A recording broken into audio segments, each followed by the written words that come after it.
All right, I think Okay, you're live now. okay, thank you. And hello, everybody, to a new Wasabi Research Experience meeting. And this time we have an special guest. He's Giacomo Zucco. I think he doesn't need further presentation. And so we want to talk about a few things that I personally think are very important, like well, privacy as a tool, probably, and freedom from the optics of the Austrian economics, and free stuff. I mean, we can talk about whatever we want and take the opportunity to ask Giacomo whatever we want. Okay, Giacomo, welcome. Thank you. Honored to be here. You misgendered me with the pronoun presenting me, but I will forgive you for now. So we can start. Okay, I'm sorry, but how do you do self identify today? Today I have to check. I have a list of self-identification. I'm not sure myself. I will check the list later, but we can go on in the meantime. Okay, perfect. Okay, well, just to start, I would like to know what your opinion about the the progress, if you think there is any, in privacy in Bitcoin development, and what have you seen as promising technology, what effect do you believe, if any, it can have in our society? Yeah, so we were already chatting a little bit about these topics, and my main takeaway will be first, privacy in the physical realm, in the mid space. It's very difficult. Every day which is passing is going to be more difficult. 2020 was incredible from the point of view of restriction of people crossing borders, and even in some countries like Italy, people just walking by the street, they get stopped and asked where they are going and why, and who gave them the permission. So the situation in the physical realm, in the mid space, is basically very dire, which is opening interesting opportunity, following the old cypherpunk idea in the digital realm. The old cypherpunk idea was basically that even if you cannot really stop people from harassing you and stalking you and tracking you and spying on you on the physical realm, especially after technological development made cheaper to try to do mass surveillance, you can still, using encryption and strong cryptography and technological tools in general, you can still counter this tendency and fight in the digital realm, in the cyberspace. And this is basically, I think this kind of scenario was less understood and less felt even by Bitcoiners just a few years ago, because there was the general sentiment that even mid space, the situation was going to be better. Like many people were joining this kind of nomadic way of life, where you just move around the world without many restriction. You are nomadic, so even if some situation is bad, you just do jurisdictional arbitrage and you move elsewhere and you are better off.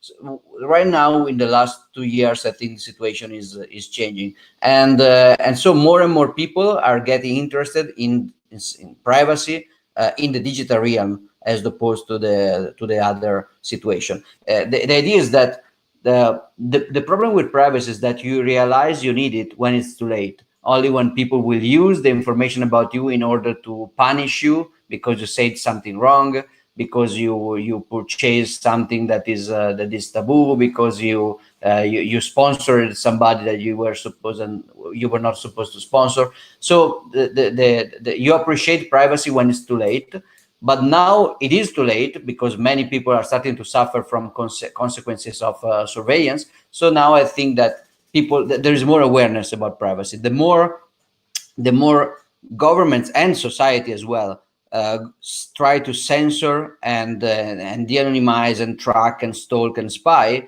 the more people actually feel the importance of the tools to avoid that.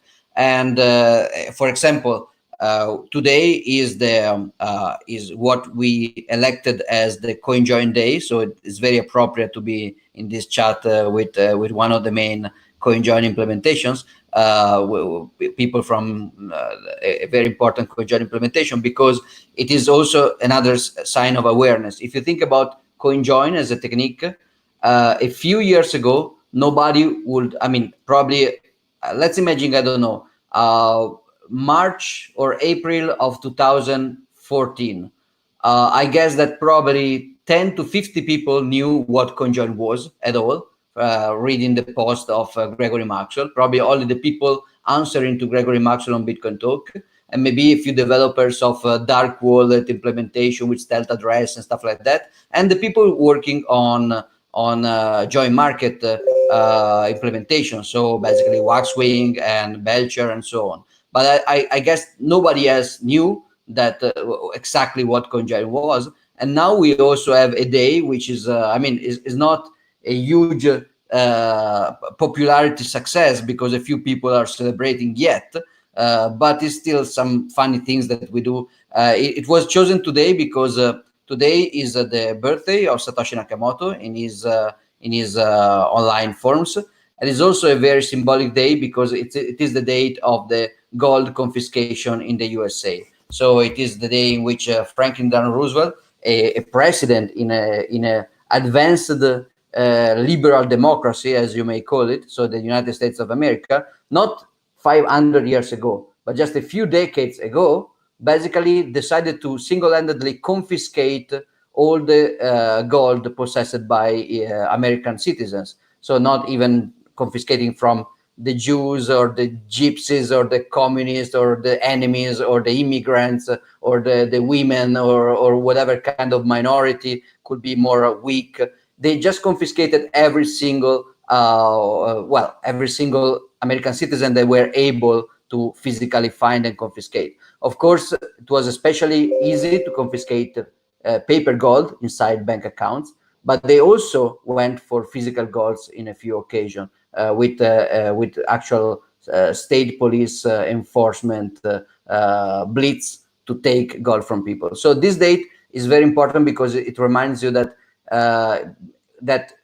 even if you are in a honeymoon phase in which government seems not really interested into attacking Bitcoin, and maybe they even seem sympathetic or tolerant or neutral, when shit hits the fan hard, then everything can change, and can change pretty fast from a situation where gold was basically the main store of value for regular people to a situation where gold was actively confiscated by policemen in the United States of America a few decades ago.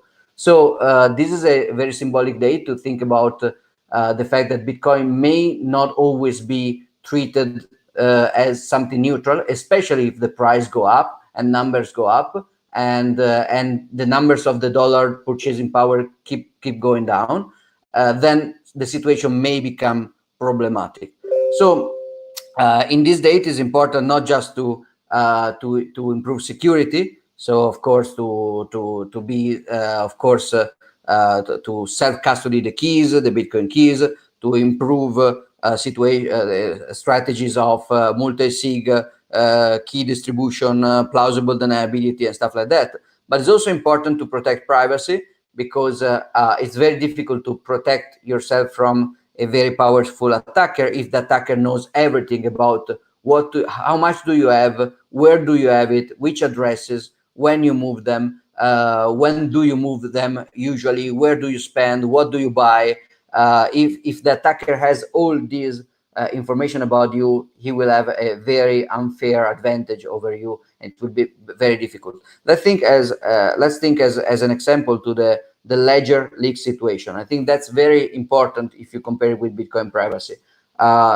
Ledger had a leak of a database, a commercial database of people buying the Nano S stuff, and so the situation was basically pretty simple. A list of names with a physical address for shipping the wallet and an email and sometimes a telephone number, and that's all. And the information that probably these people had a few bitcoins or a few shitcoins, because if they bother to spend money for another wallet, probably they own some bitcoin or shitcoin. So this was sufficient for scammers and fraudsters and attackers everywhere to target these people using the list. So they started first with phishing attacks. So just using the telephone number to say, hey, put here your seed because we are updating the firmware, so you need to put this your seed inside this link. And many people fall for it. But also there have been reported some physical attacks or some attempts of extortions, like emails like, I know you have Bitcoin, so give me Bitcoin here, otherwise I will start to show up at your door and to attack your family and stuff like that. Of course, if you think about this kind of problem coming out from a simple list of name, telephone numbers, and address of shipping, and possibly the fact that you do have another wallet, imagine what you could have if you have a list of names, address with proof of constant residency, and a copy of a valid document, and the amount of Bitcoin that you purchased, and the exact date of purchase, and the exact address of withdrawal, and everything you did before and after from your address, withdrawal address, and before your deposit UTXO. So if you have all these, the amount of not only extortion or blackmail, but even just social engineering, like the easiness to convince you that I'm a legit hardware wallet operator asking you to upgrade your firmware, any kind of or just the facility that I have to contact your relatives, telling information about you, your picture, or to go on other services using your passport information. So the KYC list is a super dangerous list, and it's dangerous in general. Even if you just every time you buy Bitcoin with KYC, you're basically risking a lot. But even if you risk a lot, it's even more risky if after buying with KYC, you will basically keep the on-chain track connecting your identity with your Bitcoins with all the following movements after the purchase. So that's very bad. So for this reason, the date of April the 5th was basically connected with CoinJoin. I think it was responding to Trace Mayer just before he revealed the reason for his FUD on CoinJoin. He spent a few months feuding CoinJoin, like, oh, you should not CoinJoin, otherwise you may mix money with Syrian terrorists and get in trouble, which is, of course, nonsense for a reason that we may elaborate later on. But then he revealed the reason for that FUD because he was launching his own privacy scam coin. So he had to promote the scam coin by downplaying the importance of CoinJoining on the actual Bitcoin. So that was the day chosen to promote. But anyway, more in general, this is about CoinJoin, so we can discuss Wasabi, other implementation. But more in general, think about Tor, for example. We have a lot of people now running nodes, not just by installing a Bitcoin Core on their computer, but especially purchasing a small Raspberry Pi and installing prepackaged turnkey solutions like Raspberry Blitz or Node, MyNode, or Umbrel, or S9 Labs Embassy, or you buy from Nodal the pre-built machine or stuff like that. There was Casa, now is out of production, but there was that as well. Or you can just build your node using guides like the Raspberry Bolt guide or stuff like that. All these solutions, they used to use just ClearNet IP, but since they also implement Lightning, and since Lightning is pretty problematic if you show up your home IP everywhere, all these solutions are basically now offering Tor as default to connect to your node and to expose the Lightning version of your node. But of course, when you start to use Tor for Lightning, then you basically use it also for broadcasting on-chain transactions and stuff like that. So people using Wasabi are already using Tor. People using this kind of complex node packages are using Tor.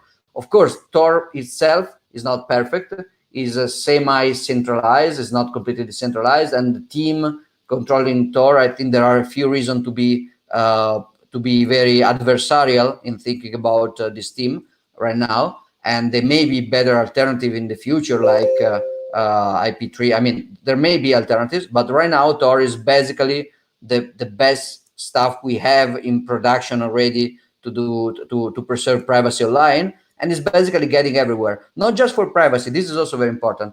The another reason that Tor is being used is that managing static IPs is painful, is very annoying, especially for non-experienced users. So people will basically use Tor even just to have static address to connect to, which is very, very cool. Of course, there is still a lot of stuff to do. For example, assume that you want to open a shop and you want to be paid in Bitcoin and Lightning. So you would probably use a BTC Pay server or something like that. And BTC Pay server, of course, cannot expose directly your Tor page, Onion page, because otherwise people connecting on ClearNet will not be able to buy stuff from you. So there is a lot of stuff to do. I'm very optimistic about the things that we will see in the future. Taproot is coming fast, and Taproot is a huge privacy improvement, because basically you will have closures of Lightning Network channels completely indistinguishable from a single transaction, single on-chain transaction, and you will also have multi-sig secure cold storage operation undistinguishable from normal single sig transaction. You will reduce the fingertip of the wallet, so that's also very, very nice. So Taproot is cool.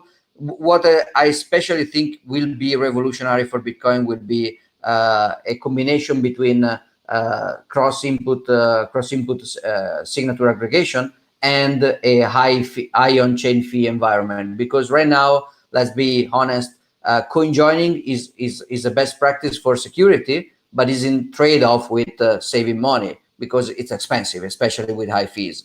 While after you have a single signature aggregation cross input, coin joining will save you money. So people will be incentivized to do coin join just to save money on transaction in an environment with very high fees. So there is a lot of stuff going on, and yeah, probably the answer was too long. I touched too many points, so I will stop here.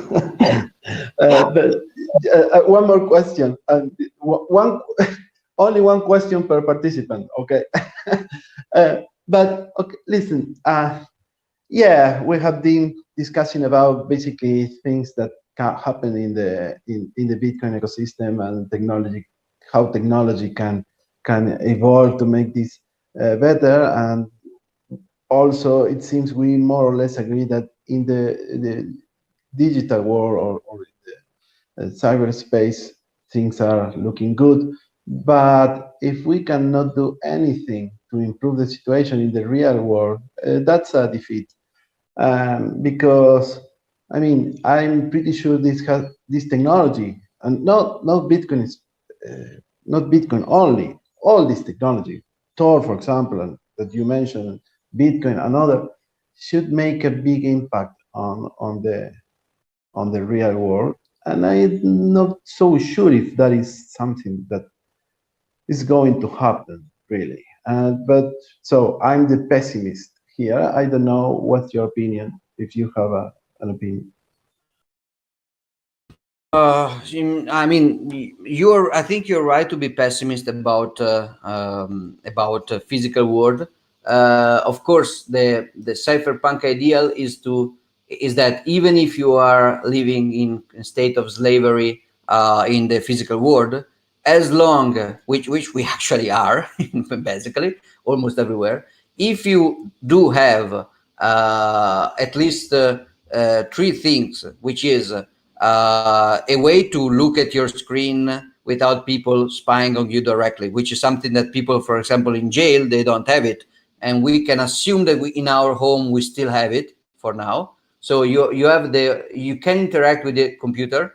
Then you have the second assumption, which you can access to general computing devices, which is not absolutely to be taken for granted. For example, right now, most of the people on this planet use mobile phones as computers, and general computation on mobile phones is still possible, basically, especially in Android. But it's very easy to get, like main cell phone producers basically banning, starting to actively to make impossible to run general purpose software on the phones. Already now, it's very difficult to find stuff on app stores, and we already had a ban of any kind of Bitcoin tool from app stores.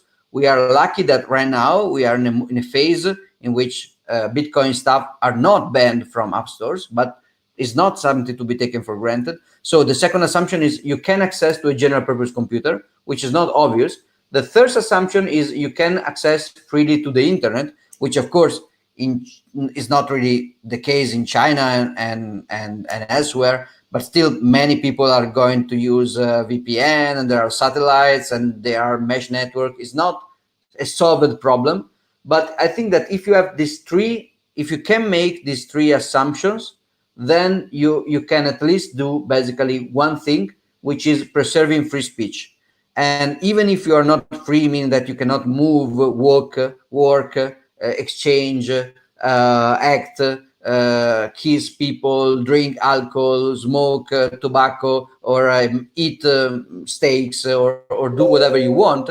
If you can speak with other people, you can organize, you can basically do everything, which is information exchange and information organization, which is already a big deal, because then you can start to organize a counterattack, you can start to organize a defense, you can start to organize bubbles of liberty within slavery. You can basically, when you have access to free information, you can basically do stuff even in the physical work, at least organizing it with other people who thinks like you. So if you don't have that, you are a complete slave. If you have that, you can still follow. For example, now we can find other fellow Bitcoiners. We can rent a huge resort somewhere for a few months, and when we are there, we can basically do literally whatever the hell we want, with very low probability to be bothered by cops or I don't know, mafia henchmen or narcos or whatever.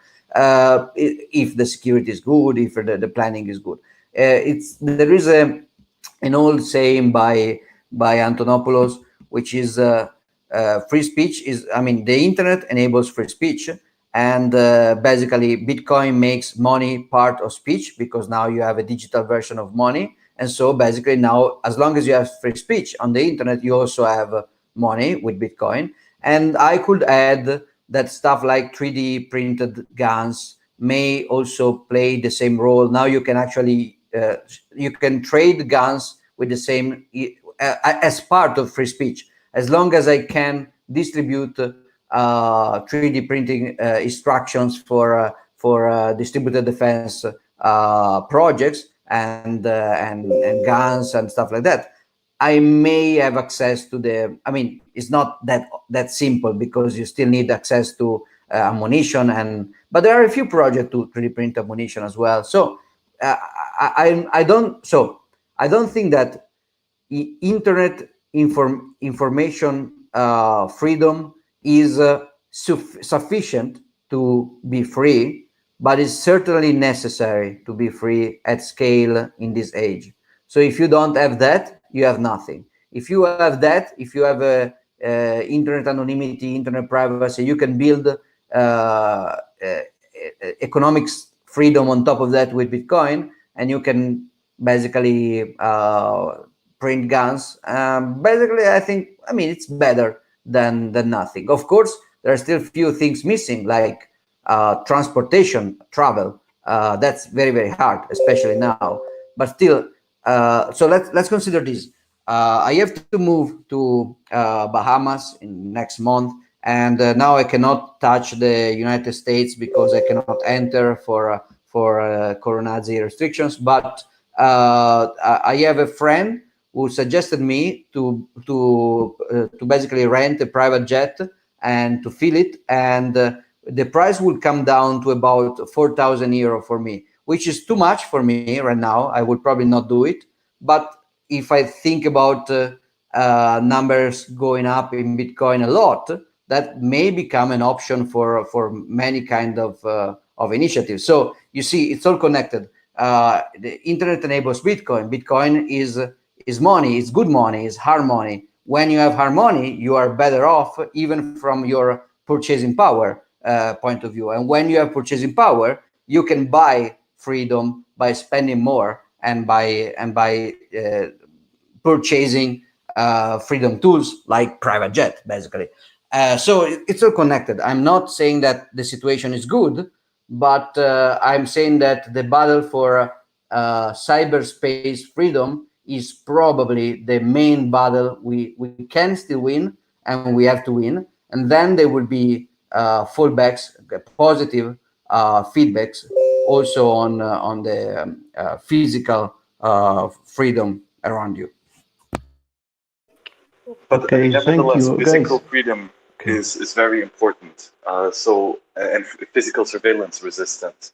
Like, what do you think are some suitable defense strategies against active surveillance measures in meatspace? Well, a nice thing about this mask situation is that, for example, in Italy there are a few ATMs by Bitcoin ATMs by the company shitcoins.com, which has a very ironic name. They also sell shitcoins, but they also sell Bitcoin, and they're basically KYC free, which is completely legal in Italy. But they just don't care, and they just keep them working as long as cops will not tear them down. They just work. They basically they planned for the legal risk in a smart way, in a kind of conservative way, and they just operate. I mean, since we are talking in English, and I don't think any kind of Italian government parasite will be listening right now, I can just say it freely. I think they're basically managing or not themselves, maybe their host that are hosting this machine. But anyway, they still have cameras, because even if they are not making KYC controls, so you don't have to put any kind of document, they have cameras which are activated, because if they also deactivated cameras like they do in Switzerland, for example, where you don't have a KYC obligation under I think 3,000 francs or something. So if you go in Zurich and you withdraw from a Bitcoin ATM, or you deposit, you don't see cameras often. They are basically obscured, some of them. If you go in Italy, you see cameras. But now if you are very, very scared of viruses, maybe when you buy Bitcoin, you want to have masks and protective glasses. And I mean, it's still not perfect, because they are basically they can even just track you from the way you walk, and other kind of more general biometrics. But still, masks, facial recognition is already very difficult if people started to get masked on a lot. I usually don't like to do that a lot, but I do that a lot when I'm close to Bitcoin ATMs. And then you have to solve the problem of travel. If you can solve, like, moving via land, via car, crossing borders with low level of control is pretty easy. Of course, there is complete surveillance of the borders, especially for macroscopic operations. If you start to, let me give you another example. Getting back to private jets, I asked to this friend who is often moving with private jets all the time. He was already pretty rich before Bitcoin, and what kind of control is he subjected to? And he said nothing, literally nothing. He enters the private terminal with the captain that he booked from the company, and he just goes up. And there is a policeman there usually, but it doesn't get checked for anything, including weapons or drugs or anything. Of course, you cannot use that at scale as a macroscopic way to move illegal stuff across. You cannot use that extensively as a way to really break the rules. Otherwise, you will just attract undue attention, and the game will be over. But if you just do that to smuggle yourself, I think that's pretty effective. Of course, it's very, very expensive. But again, the point is about Bitcoin is that usually freedom fighters tend to be very committed and smart, but also very poor. Bitcoin freedom fighters, for the first time in a long time, could be a case of very committed, ideologically committed, and rigorous people with a very strong felt cause, which are also going to become pretty rich, which can create interesting and unpredicted force balances, let's say. So private citadels and private travel in between citadels. That's something that I would spend my Bitcoin on. Yep, I will not go on a route of. We are actually discussing that with a lot of people. I would personally not go on a route of any kind of overt, like nothing like Liberland, or Isola delle Rose, where you just write to the or the Seasteading Institute of Peter Thiel, where you just tell the world that you're going to exit the jurisdiction of nation states. You don't, but maybe just very simple touristic operations like touristic resorts with no political statement at all outside, but happen to be run by fellow like-minded Bitcoiners that agree to give you a lot of technical privacy inside and a lot of arbitrage about rules of where to move, how to move, and how to track the way you move and stuff like that. Of course, touristic resorts with private jets is a pretty interesting setup. I guess boats and navigation by the sea can also offer even more resistance to surveillance if you need it. Yeah, we have to basically. I think we have to copy what narcos are doing.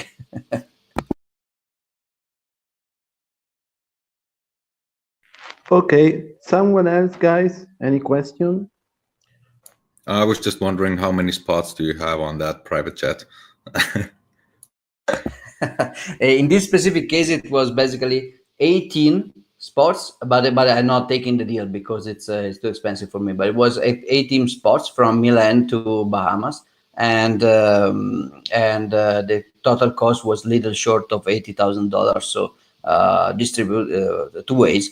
So distributing was not that bad, but still too much for me right now, especially for the fact that, of course, I don't have Bitcoin. I've lost everything in a very unfortunate boating accident. So that's why I cannot afford it. But it was interesting just to enter in the set of ideas.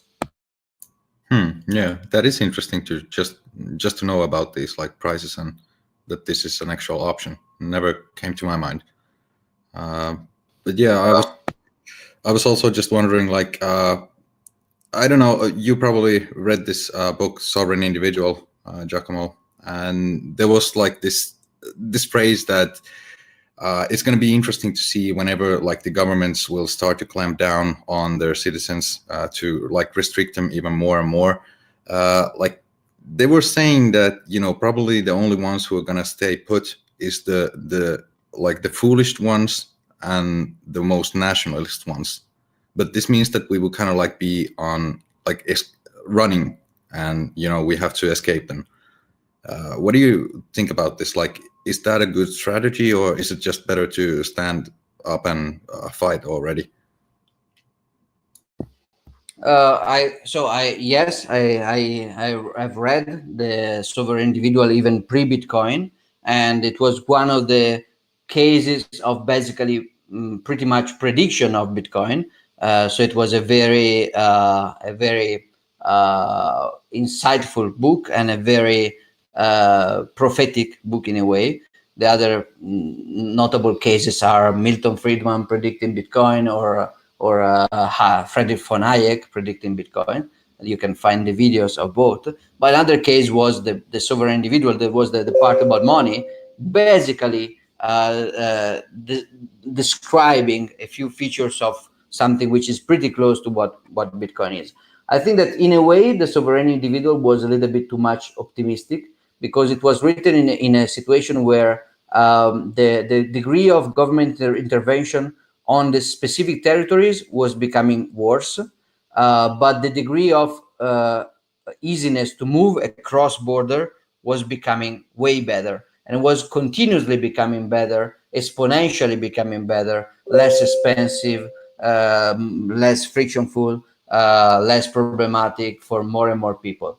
It was not completely unrealistic, because the way the book is making his prediction is basically, I'm oversimplifying here, but it's basically predicting the coupling in classes, where there is basically the slave class, which will be basically bound to nation states with worse and worse condition and less freedom, and on the other hand, this kind of class, let's call it in this Marxist way, of sovereign individuals able to move and to do arbitrage, and to basically profit from arbitrage and take the best of everything, and governments competing to attract these people, etc. So it was not too much optimistic, because already back then the situation of progressive freedom was intended for a selected fews, in a way, not really for everybody, not for the average Joe. But I reading it back again last year, a few chapters of that book, I found it now over optimistic about especially travel situation. Of course, you cannot predict everything, but it was, you can feel the perception that freedom of movement across the world for the new generations is basically irreversible, which was not at all, as we have seen right now. I mean, people in UK, they cannot even leave the state, which is exactly like the situation in East Germany. It's incredible. Of course, it's all temporary, because government temporary restrictions are always very temporary. But it's still incredible to think about. But in other way, so it was over optimistic, but in other way, I still think that's the way. Of course, it will just be harder than predicted in that book, but I think that book is a very good I mean, that book was depicting a very peaceful transition between the nation state paradigm and the sovereign the networks of individuals paradigm. It was very peaceful in a way, just like a natural evolution driven by competition of jurisdictions. The actual situation we are seeing will probably be less peaceful. It will be closer to a collapse. So, like like the Roman Empire collapse or something like that. I don't think that the fiat world can get better before it gets way worse and finally collapses. It's just too much beyond any kind of possibility of reparation. Something that I've seen these days is, well, I was sharing here that yesterday in a local newspaper, a journalist was complaining that there were people working with computers, I mean programmers, working for companies in other countries, and they were paid in bitcoins or in dollars, but not in the local banks, but in banks in other countries, mostly in the United States. And well, it was like a drama, right? Because those workers that don't love the country enough to to bring the money so the government can take it, right? And how to say this, and give just a cent to everybody. And this same thing was happening last month in Spain, where there was a huge problem because most of the YouTubers are leaving the country, as well as the poker players and other digital guys, let's say. And the controversial was that if that people should be allowed to leave the country. That is the level of craziness that we are seeing now. So the idea that given you are productive and you are you live or you pass most of your time in the virtual world, it yes, there are countries that probably would like to have you, but the state, your state, don't want to let you live, and it will be. I think that's a problem that we will see more often. I don't know if someone share this. Yeah, actually, I did think of that because it seems like these restrictions for moving out seems to like be popping up already, and that's why I kind of like I'm wondering if it's an actually like better strategy to just move the fuck out when it's still possible, or to actually stay put and try to fight in like wherever you are already. Question is where you're gonna move to. Yeah, exactly. The real question is where, because if there was like if there is something like the Cold War and you are in East Germany and there is West Germany and it's very clear which the distinction is, then if you can escape before they close the wall, then you escape. If you are like my grandparents, they were in Italy, and a few relatives that were not just lucky but also smart enough to move to Switzerland before Mussolini entered in the conflict, they were smart enough to basically to save themselves from the most of the consequences of later on. But in these cases, you have a clear distinction of two parts of the world. For example, in World War II, you have belligerent countries, or probably soon belligerent countries like Italy, and you have neutral countries like Switzerland. So it's clear what kind of trade-off you have. You have to go, and what is the direction of the migration. In case of the Cold War, you have the Berlin Wall, and you have to cross the Berlin Wall to go west, basically, because you have communism, and you have you have honest communists on the east, and you have the soft kind of U.S.-based communism on the right. So on the west. So you have to move there. Right now, where do you move exactly? I mean, if you compare, for example, let's as a libertarian, of course, I've always take a look to freedom indexes and stuff like that. So what are the freest countries? And of course, there is usually Hong Kong on top since 2 years ago. Now Hong Kong is basically China, so the most dystopian dictatorship on this planet. And then second place you have Switzerland, which is right now basically Switzerland is a police state too. 2 weeks ago, I was told to go out of my private office because policemen were starting to make sure that people were not staying in the office after 9 p.m. because this is already a rule that the Ticino was the Italian Switzerland state was already implementing in theory since many years in order to prevent abuse on workers. So you cannot do overwork without some kind of union regulation. But then after the virus hysteria, now these rules are basically being implemented more because overtime is forbidden. And so you have policemen going around in Lugano to look for people inside offices, their own offices at 9 p.m. So this is Switzerland, the place that my grandparents were escaping to in a few decades ago. And in Switzerland, all restaurants which are not hotels are closed country-wise without distinction between any kind of. Usually, everything in Switzerland is local based. So you have different tax rates on different towns, different regulation, different financial regulation, and you have competition between across towns and across cantons.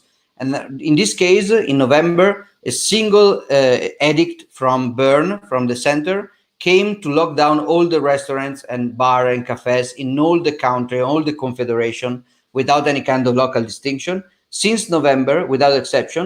Of course, with the exception of hotels, because if you are sleeping inside an hotel, you can still have lunch and dinner. So, of course, every person that can afford it is booking hotel rooms in their own cities, so they can show up, have dinner, and then they just pay for the hotel room, and they don't go in the hotel room because they just live across the corner. They just go out and they go home after having dinner. So it's super difficult to find an hotel room in Lugano, for example. I usually stay in hotel when I'm far from home, and it's super difficult to do that because right now, of course, when you create this kind of situation, you create also a lot of distortion. So this is just to say that this is Switzerland, the second most free place in the world. And if you look at about places where, and then you have UK forbidding people from going abroad. Basically, it's incredible, forbidding people to leave the country. UK. So the UK was not traditionally a super hard communist dictatorship. It was considered a part of the relatively free or kind of free places, and even like tropical paradises like Panama. In Panama, when I was in Panama in 2007, it was incredible. I was discussing with the lawyer there, and we were discussing like home addresses, and somebody was asking, how do the government knows where I am if there is no a compulsory home address in the documents? And the lawyer answered, why should the government know where you are? I mean, in the worst case scenario, they will just call you or write you an email, and you will show up in a government office if they need. But there's no reason the government should even know where you live, which was, I mean, this is paradise. Right now, Panama was under a super strict kind of restrictions. So the question becomes, where do you move? If you follow a 2019 Freedom Index, you will be completely misled right now. And the places where the Coronazzi situation is not went that far are not very good places where you are very much free. Like Belarus didn't implement one single restriction, but Belarus is fucking, I mean, Lukashenko is not really the place you go to have freedom. And I mean, Sweden, they did implement less restrictions than other places, way less, but still Sweden is like a super socialist country where you don't have free speech for most situation, where you pay a lot of taxes, when you don't have freedom of contract and freedom of exchange with other people. Japan is doing pretty well, but it is Japan. It's not really a very free society. So the problem is maybe to move now until you can is better, but assuming you know where to, and I frankly don't know it right now. Yeah, good points. I was thinking that it would be already like so much better to live in a place where your fellow people around you are like skeptical and maybe not so happy about what is going on and all the restrictions, considering like the opposite, where in some places there's like you are the weirdo who is opposing all these restrictions, and everyone around you. This is a very good point. More than move to some places, gather together with like-minded people, which can be done already in the digital world. Like I'm starting to select my social networks more harshly, I'm way more selective right now because I don't want people snitching on me. Yeah, I'm kind of a public figure, so people know what I think, but maybe not everybody know where I am exactly when, as they did a few years ago, where I was a little less preoccupied with that. So selecting social networks online, but also especially offline. If you are close to people that, I mean, let's assume you are a Jew in during World War II.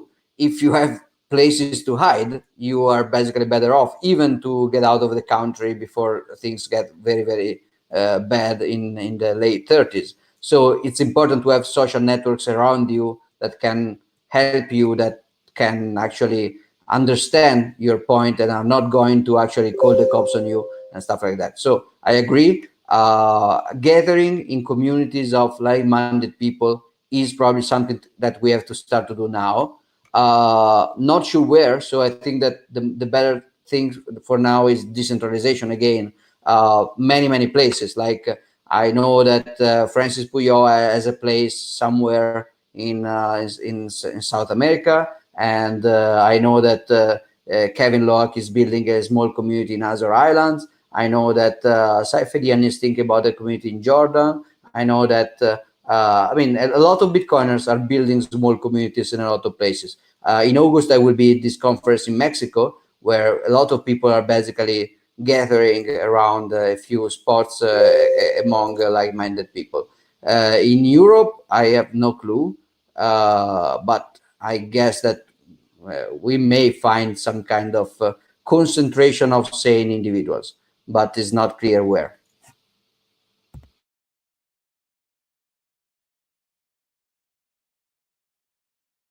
Move to the point, there cyberspace. is some. It is annoying the fact that it's people who really want this dystopia. For example, in my country, if I go out without a mask, the police is not going to say anything at all, but people is going to attack. And that's the worst part, right? I know, you know, when I don't know how they do it. They had convinced my mother that I am dangerous for her. So it's I don't know how to say this, but it's hopeless in some way for me. That's why I'm so pessimist. Yeah, what helps me to remain quiet and generally positive is to think about this situation of mass hysteria in historical perspective. It's incredible that apparently normal people are basically letting go any residual relic of common sense and logics. So it's scary to see. But if you think about that historically, human beings have done literally every kind of crazy shit in this sense. Think about, like, you have the Aztec Empire. These are Aztec guys. They were pretty cool. They invented the zero. They had the good astronomy. They built very nice pyramids. And then for basically 50 years, they were scared that the sun was going to run out of fuel, and the only way to basically stop him from shutting down was to kill around 200, 400 people every day, to extract their heart from their chest, and to kill children, a lot of children, and sometimes to torture children before killing them. And it was not like one crazy guy, like one serial killer. It was basically everybody, apparently normal people, of course, guided by a network, a group of priests and of shamans and of sages, the doctors. Basically, they were setting the doctrine, but then everybody else, your neighbor, your relative, was giving you up for taking the heart out of your chest and torturing your children because the sun was going to shut down. So these people really existed in this world. It's not science fiction. It's not a fantasy tale. It's something which happened. So on one side, this can be very scary because we know that people is capable of that. On the other side, thinking that this only applied to other ages or other places was super naive on our part. I mean, if this kind of dynamics can happen if you can have people snitching of other people in order to have them killed because of their descent in Germany in the 30s, It was Germany in the 30s. It was not even Mexico in the 16th century. It was a few decades ago in Europe, and they were basically murdering hundreds of thousands of people with neighbors snitching on them. And you have in the US, you had concentration camps for Japanese people, and this is basically happening always. So on one side, putting this in perspective, this is not the first time that everybody is going completely crazy and dangerous.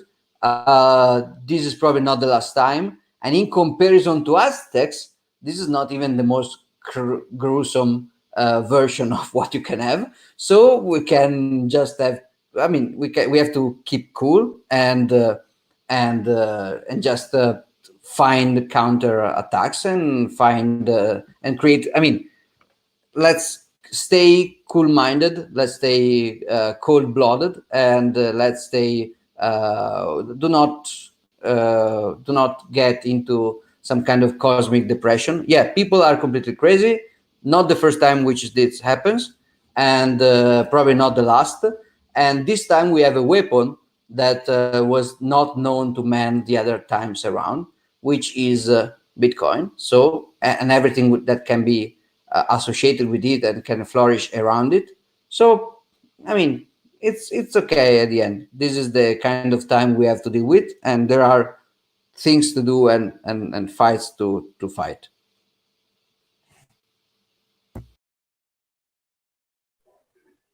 Perfect. Okay. Shinobi, welcome. Hola. Hola. Okay.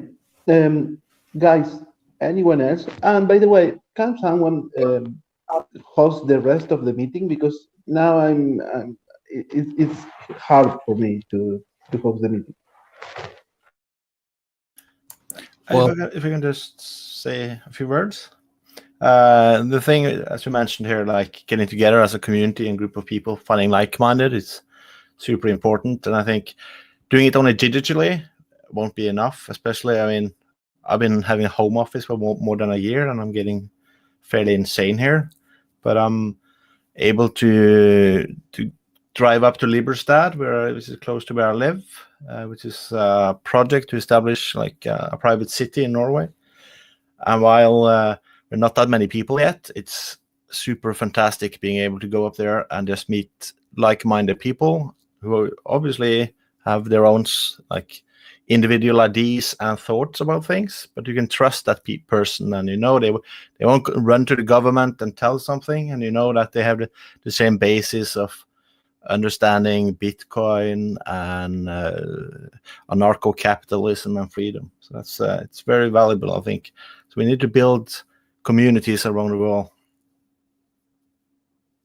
Yeah, what I see is that we have to find the right scale for this, because a too big scale will fail, because basically you will create a single point of failure.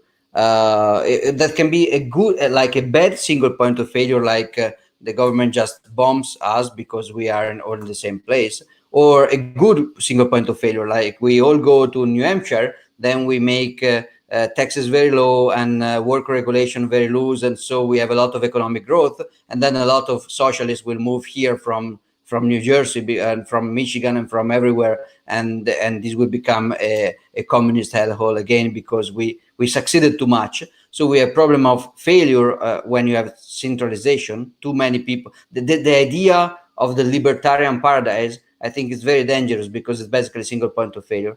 But also, as you say in your message before, the idea of the single individual moving around alone or with his family without any kind of network of support around, it's super risky from a logistical point of view and super demanding from a psychological point of view. So I think we have to find the right scale. I'm not opposed to stuff like Liberstad, but I think it's even in a way too big. I think it's better to have smaller stuff with I mean, if something bad happens to Liberstad in Norway, it's very difficult to move that community away. If something bad happens to a small citadel-like resort in Norway, You just move to I don't know, to a community, gated community in Austin, where a lot of Bitcoiners are, or in Miami, or in Bahamas, or whatever, and maybe not even in a single point. Maybe since we all have different needs, like maybe my wife doesn't like tropical climates, and so everybody has. So my point is, too concentrated is probably bad. Too atomized is probably bad. We have to find the soft spot in between of small but consequential local communities, well connected among themselves. Yes, I think the most important is that there's people basically get off their butt and get together and start trying out, and then maybe we'll figure out, is the right size 10 people, 100 people, 10,000? We don't know. But like in Liberstad right now, we have access to clean water ourselves on our own property. We have enough forest to heat ourselves, and we can also make our own food production, right? If we had to move somewhere, like if I had to move to, as you mentioned, a hotel or somewhere else, I wouldn't have the ability to even create food, right? I would have to use fiat currency. I would have to pay taxes and whatever. But if you have a community that at least can do the basics, so you can do food production and you can pay the first person producing that food in an anonymous private transaction, you're not paying any taxes at all. And I think but the most important is just that more and more people try this and do this and see where we can get. I think that's super important. Agreed. Time to try out and move. I personally agree. In the meanwhile, we can see the proposal by Shinobi to basically attach KYC data to every transaction, but everyone uses someone else's KYC info, which is a very good proposal. I think that it is symmetrical to another idea that I was discussing with people. I don't know, Shinobi, if you think it's feasible, assuming that most wallets are still basically vulnerable to dust attacks. The idea would be to CoinJoin a lot, and then to use dust from CoinJoin, attaching it to all the biggest addresses of people in exchanges who basically use CoinJoin based flags. So if you, or even in general, to be simpler, you take the hugest addresses in Bitcoin and you dust attack them with CoinJoin stuff, assuming that they're using a wallet that will eventually spend the same kind of they will randomly spend. It's possible that they will spend, together with the UGTXO, also the dust from the from the CoinJoin stuff. So we could effectively taint most huge Bitcoin addresses. But I don't know if this makes any sense. I mean, I feel like chain analytics companies would just very quickly start disregarding obvious dustings like that. And then also, I completely forget who brought this idea up to me before, but a big risk, I think, there would be distinguishing what addresses you're actually hitting. Like, you know, if you just like hit some deposit address at an exchange with some tainted output, and that winds up being some user's individual exchange address instead of like some hot wallet or cold storage for the exchange itself, then you're just fucking that user.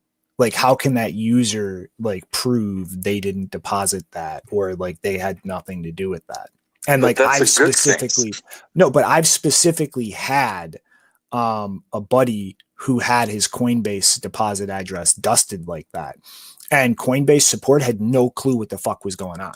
Like he literally was just like, this is not my money. I did not deposit that. Get that off my account. And they were like, whoa, we can't. I don't know what's going on. Like somebody recommended. That's the beauty of it. It's the point is that you're creating problems for that user. You're not the one who has to deal with that problem. That user is. Yeah, but if 10,000 customers...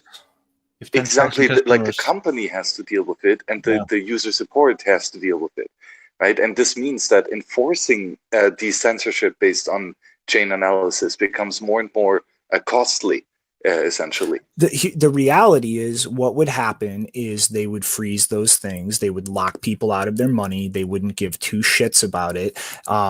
People would start bitching about it. And then whatever company got affected, what do you mean they have to deal with it? No, we're following the law. This is that user's problem. Hey, they might even spin that PR wise to make people like us look like assholes and turn people against privacy tools and against people like us, because the exchange can go, it's all these assholes' fault.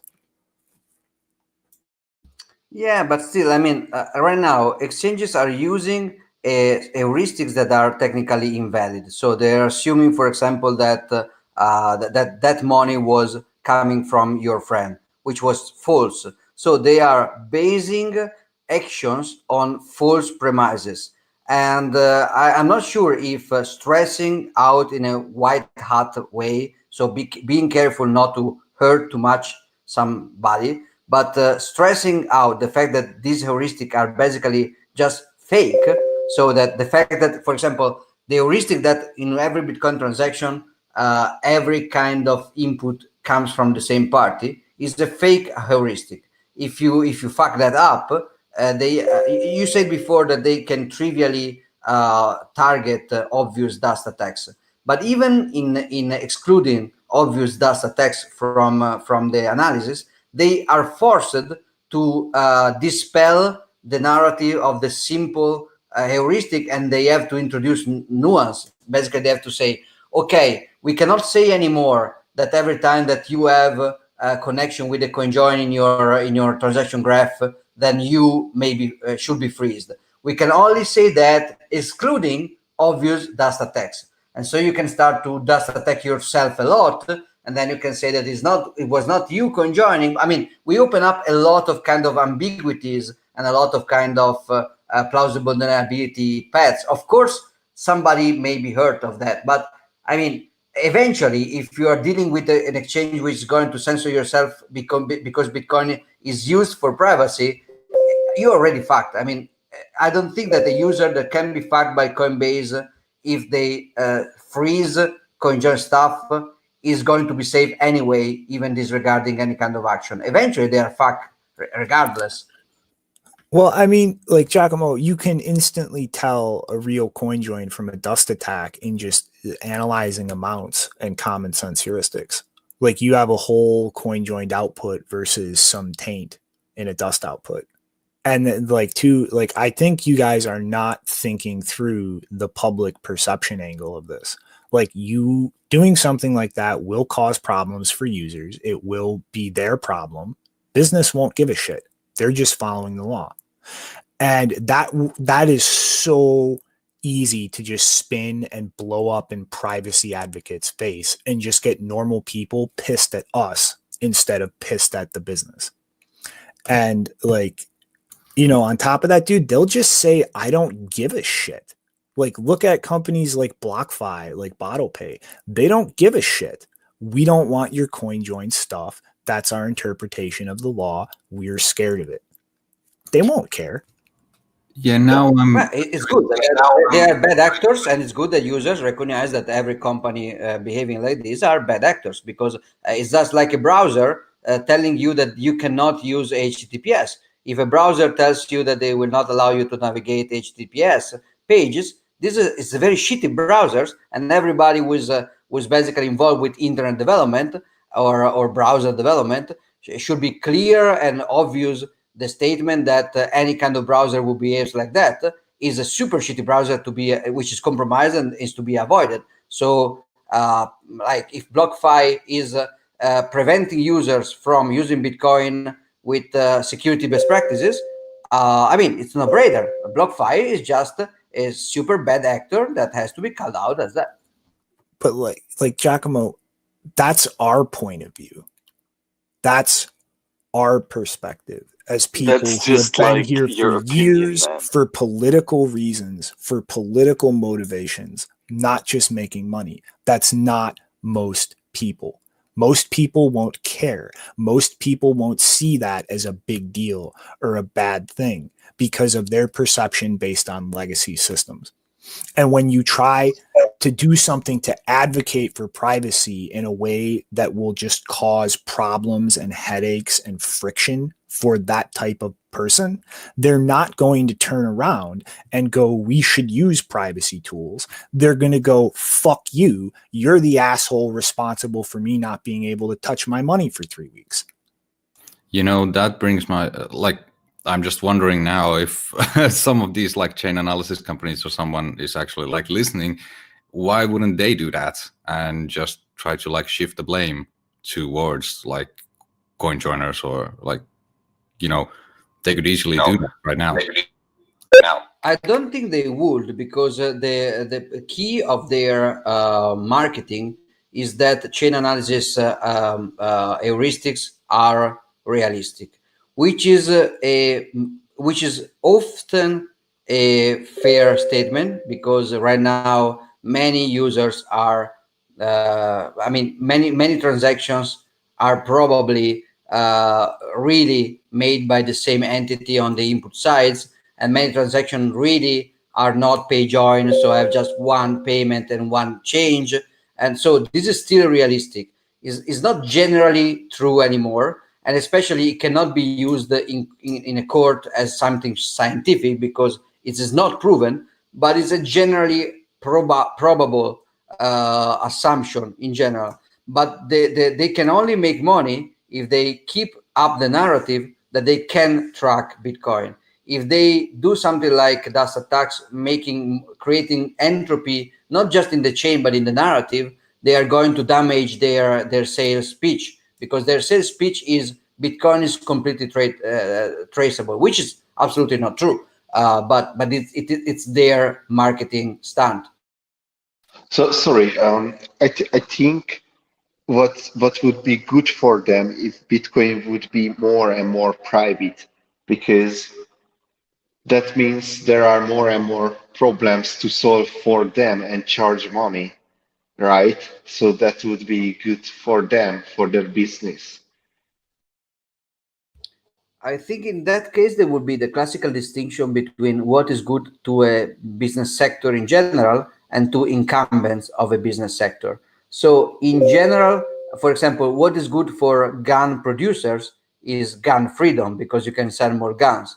But what is good for Beretta is gun restrictions, because then you basically stop the competition from entering your space. So it's not trivial. The incumbents usually, they want they don't want what increases the sector in general. They want stuff that can prevent people from competition. And this chain analysis company, they have huge databases of information, and destroying the reliability of the heuristics that they use to sell these databases as a factual connection instead of just probabilistic assumptions. It would be good for new kind of actors. Like if chain analysis, if trivial chain analysis has been destroyed, now it's time for smart detectives to come out and sell their detective services as opposed to the failed chain analysis narrative. So the new entities can come out and they can say, guys, you cannot just follow the blockchain and infer everything like they used to do, because that's not realistic anymore. You actually have to hire us in order to be smart and to bug people and to backdoor software and to physically use social engineering to call people and ask questions. I mean, you have to hire us to do detective work, and that is a good sales pitch for new entities which come to replace something like chain analysis. But chain analysis right now are just saying everything in Bitcoin is traceable publicly, and the only thing that you need is a good database of public addresses with some tags, and we have the hugest one. And so just pay us, and we can tell you something that you can just see yourself, but you won't, because there is division of labor. So pay us instead. So I think that privacy would be good for detectives, but privacy would not be good for incumbent chain analysis companies based on the voodoo mystical superstition that CoinJoins don't exist, that Lightning doesn't exist, and that PayJoy doesn't exist, and CoinSwap doesn't exist, and several steps before and after are always different entities, and all these kind of heuristics that are completely fake. All right. But I mean, even Lightning has a lot of privacy weaknesses in its current implementation that academia has been poking through. Like there are numerous ways to systematically probe the network, time and analyze things. I mean, any public channel literally tells you publicly what their channel UTXOs are. Like there is so much work to be done to actually make Lightning something that really breaks heuristics in a systematic way. Like we need schnorrs so that we can do ring signatures on Taproot outputs instead of doxing specific UTXOs. We need a lot more thought to like timing, latency, and analysis for payments. We need to replace pre-images and hash locks with adapter signatures or payment points. Like so many things need to be upgraded on Lightning to actually systematically shatter chain analysis heuristics like that. And like Lightning is nowhere close to that. I'm not sure that you are right in the specific phrasing. I mean, let's just assume, for example, that we are still not there. So if you think about Lightning as it is right now, the network, you are absolutely right, 100%. But even just very, very trivial evolutions of the system, like people that are that in order to use Lightning and save space, instead of creating two outputs, one of the payment and one for the change, they just open a channel and they pay just part of the channel to the payee, so they basically don't create the change. This will not be strong privacy, because still you can probe, you can do time correlation, you can do a lot of stuff, and when you close the channel they will see a lot of stuff. But this is assuming that this happens, this is breaking a strong heuristic, which is every transaction has a few inputs which are coming from the same person and two outputs, one of which is the change. This is basically one of the core assumption of every kind of complex chain analysis. If you shatter this one, of course you open up new ones, but it's complex to I mean, my point would be, it's true that you are still leaving a lot of surfaces of privacy attack, but even if you just shatter some few core assumptions, you are increasing the complexity of our analysis a lot. But yeah, that's true, but there's one major downside here still, is that you can still find out what the change output is, so to say, in the closing transaction of the Lightning channel. Right, this gets paid out to both Alice and Bob. And so your problem is not solved, it's just pushed to one transaction later. And also, like, you still have individual node operators creating UTXO clusters in channel management. Like the bulk of payments still go through a very small percent of nodes that with that connectivity and information could de-anonymize a lot of shit potentially. Like Lightning is nowhere close to shattering those heuristics like that. And these types of companies and players are already like thinking through and finding new heuristics for Lightning as it is right now. By the way, one very funny thing is that they, in order to probe the Lightning network, you have to at least provide liquidity at the same time while you spy. So chain analysis are complete 100% leeches. They are spying without doing anything, while Lightning spies, they at least have to provide routing capability and liquidity, because otherwise they are not really surveying a lot. So that's already a nice difference. Yeah, but that's like comparing like Facebook. Facebook is paying a lot for the servers, and we're paying, and they're taking the data. That's the value. It would be the same with a big Lightning node.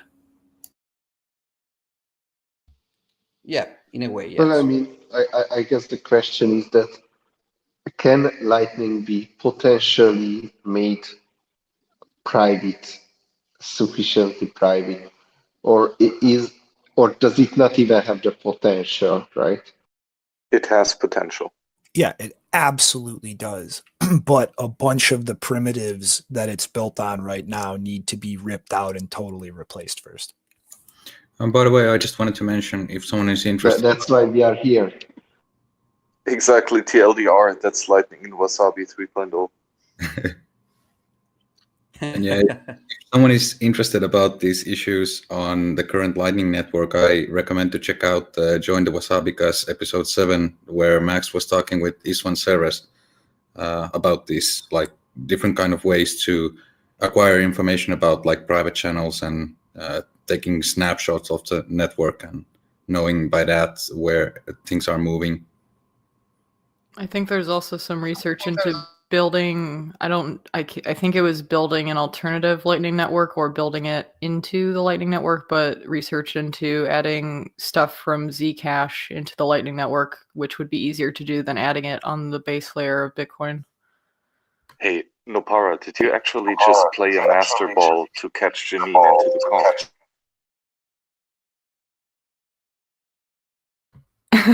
Hello. Good to hear you. Hi, Jay.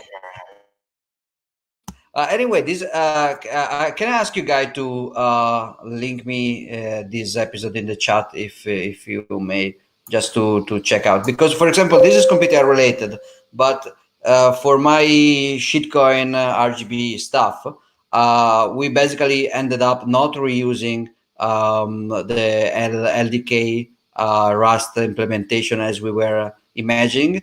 So a few guys, Maxime and others, they are recreating a Lightning node from scratch, which is super annoying, but there was no simple alternative. Adapting LDK was more annoying. So maybe there. Thank you. Maybe there is some opportunity to try to help out this privacy-oriented Lightning stuff, etc. It could be interesting. I mean, it's mostly just like we need Schnorr and Taproot so that you can have a DDoS protection for channels to route payments so that you don't just waste time with non-existent shit. And then we need adapter signatures to replace hash locks. Like those Yeah, are so in theory, sorry. And Wasabi for opening Lightning channels. Yes, please. Yes, and also, I mean, even if you would use Wabi-Sabi to break the peeling chain of one node opening multiple channels, you still need to somehow obfuscate that one cluster or one node controls all of these channels, which is a bit more tricky to do in the Lightning model. Yeah, then I guess there are also a few improvements you can do in path discovery algorithm. Right now, they usually are very simple and based on efficiency, because still it's not trivial to pay, especially large amounts like a few $100. It's difficult to find liquidity. So paths are very, very trivial, while probably you can try to make them a little bit more complex, introducing time delays and compulsory steps in order to avoid the most efficient and to introduce a degree of sacrifice of efficiency and liquidity in order to preserve better privacy.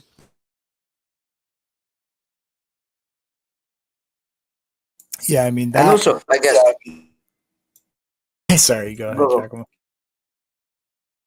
No, it's just also in general, I think that, for example, the way you do Lightning right now is still so early. For example, you have the typical situation, the typical workflow where I give you, for example, I open BTC Pay server page, and I will have a Lightning invoice if the guy checked for Lightning first, and then if I am paying too much, then I have to move on the second tab on the page to go to get a Lightning an on-chain address, while it would be probably, I think it will happen that eventually your default invoicing strategy will be just to share some kind of like onion or something, where you connect with the receiving server, and the server will just propose you like what are you going to do. If if you need something huge, maybe open a channel with me, but not manually, just automatically.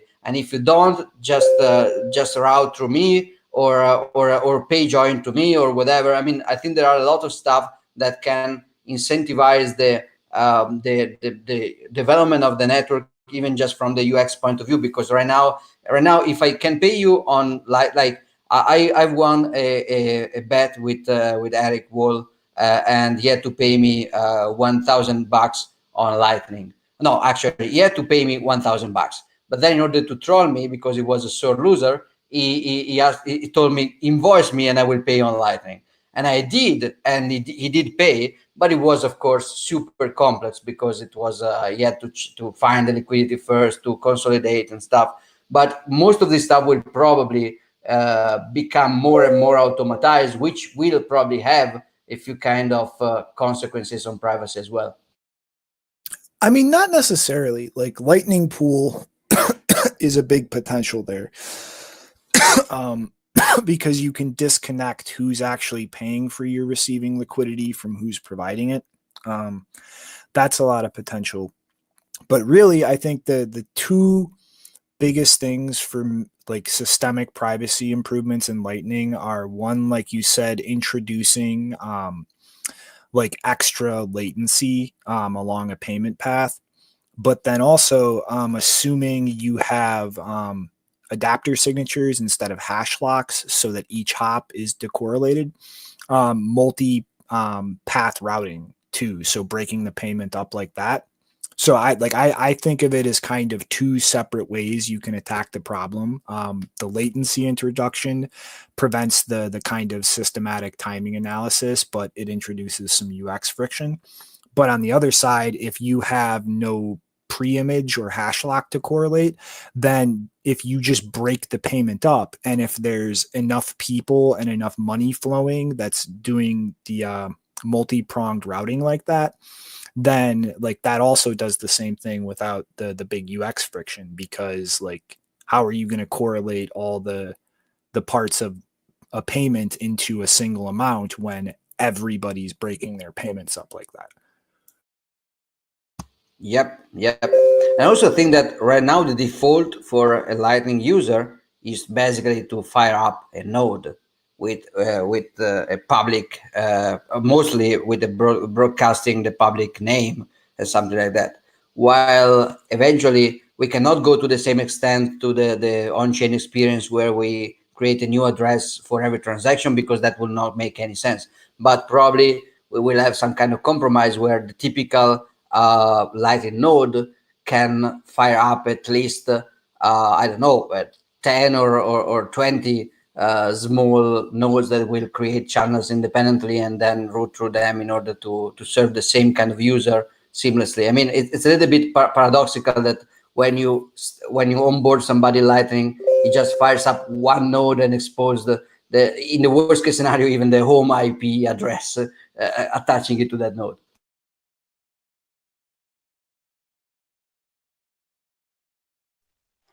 Yeah, Giacomo, did you make some thinking about how to initiate those like user-to-user communications for invoice handshakes and such?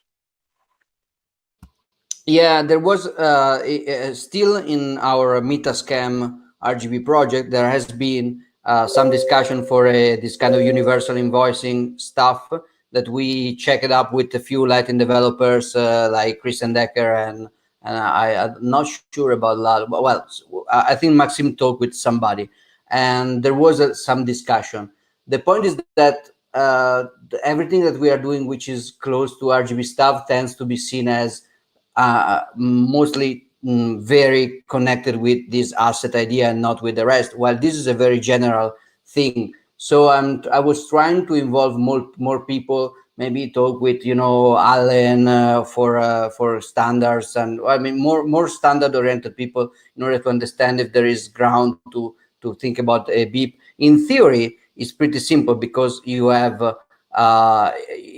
two cases. One case is the one in which you will be online at the time of the payment. So in this case, you just need a reachable address, which can be which can just be an onion that you can also set up just for the single communication, so it doesn't even need to be universal. And then you can just have back and forth, of course, with the counterparty that knows how to read that. And you can have a fallback, which can be just a simple address if the counterparty doesn't understand.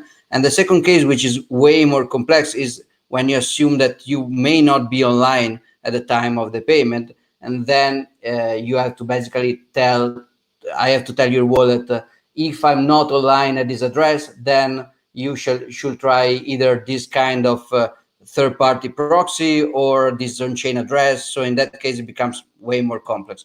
But in theory, the case in which you are online, which on Lightning is basically the default case anyway, should be simple. I mean, speak to me here, and then we will do everything interactively in theory, which could also include the main point would be pay me, but if you can't, open a channel, and maybe let's pay join in order to open this channel. It would be cool.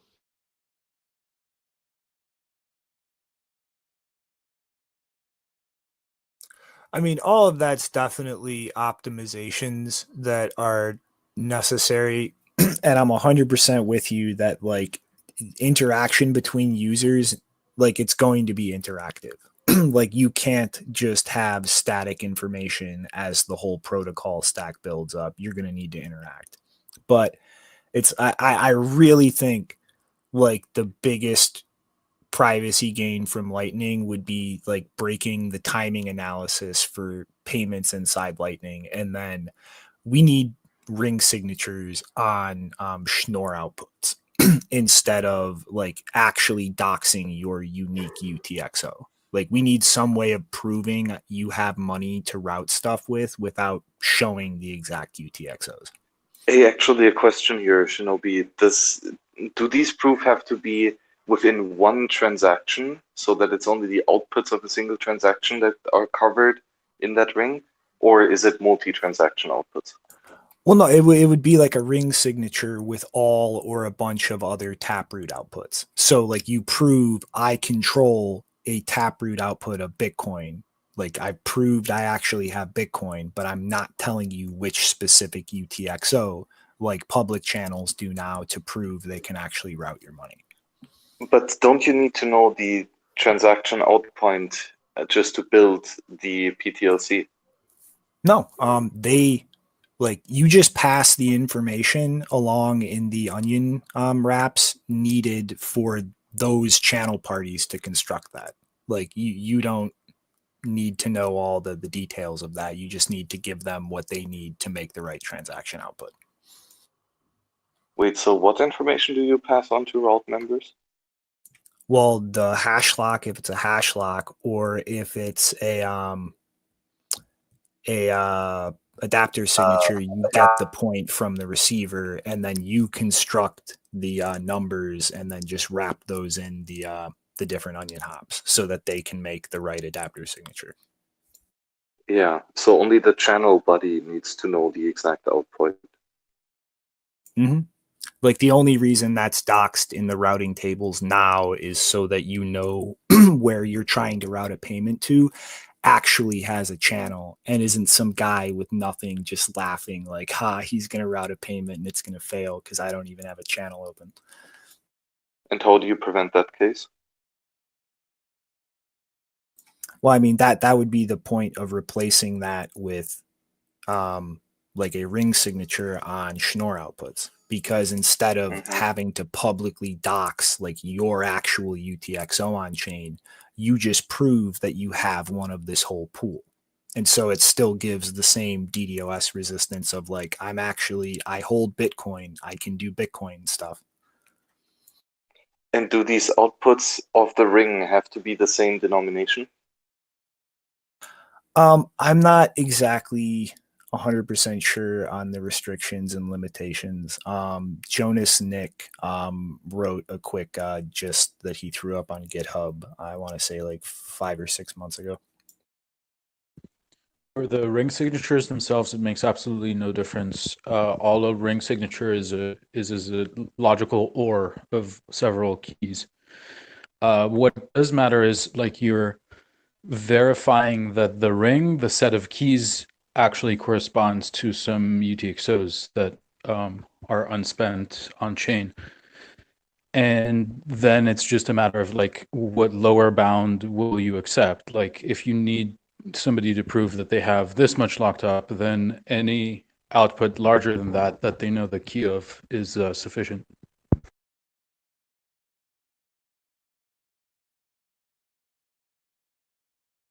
But it's like, you know, without obscuring the specific UTXO information, Chainalysis has the entire graph of public channels and what UTXOs those correspond to work with. Yeah, you still have a little bit of confusion brought by the private channels, but are very few and not easy to use to route through. So yeah. And you actually can kind of deduce a lot about private channels as well because of the long-term channel management clustering on chain as like a node's managing and opening and closing channels. Yep, that's where non-announced channel fails, is on-chain privacy. If we would use CoinJoins in between each of these private channel openings, that would be much better. Plus Taproot to avoid the script type. So a question for the ones of you who may be more close to the development of something Lightning related. Do you think that with Taproot, the basic of the implementation that we use right now of Lightning will have to be rewritten fundamentally anyway? So instead of just being an enabler of this kind of stuff, Taproot may also be, I would say, an enforcer of restarting with Lightning a little bit, because we have to change a lot in order to have Taproot closings. It's not like you have an easy, I mean, you cannot easily use current implementation to open and close Taproot version of Lightning channels, I guess. Yep, we're about to find out exactly how much is baked into implementation instead of generalized to plug and play as far as Lightning implementations. Because that's. In a way, I think we'll have to wait for L2 as well. So L2 is going to be another important change in the building blocks. I was saying the same exactly. It's a little bit sad that SIGASH no input or equivalents are not in this round, because probably it will require another basically refactoring of the entire channel structure. Dude, I am so pissed that any prevout is not in Taproot. Like, with all the time being wasted on stupid bike shedding argument, it's like, so why didn't we just put that in here too? I mean, if we're going to sit here and argue for the next year, why not? Yeah, we should do a UASF for any prevout.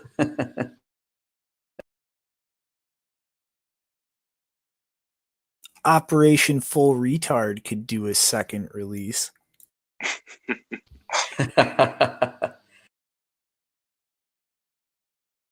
How is it going there? Are you forked off yet? Last time I checked, nope. By the way, is there some nice automated way to check the current block height and hash from different nodes and get an alert when they differ? Electrum has that built in. Like, it'll tell you if any of the servers it's connected to diverge with a warning. Yeah, but something that I can put on top of my own nodes? Just spin up an Electrum server, man, and then put Electrum on it.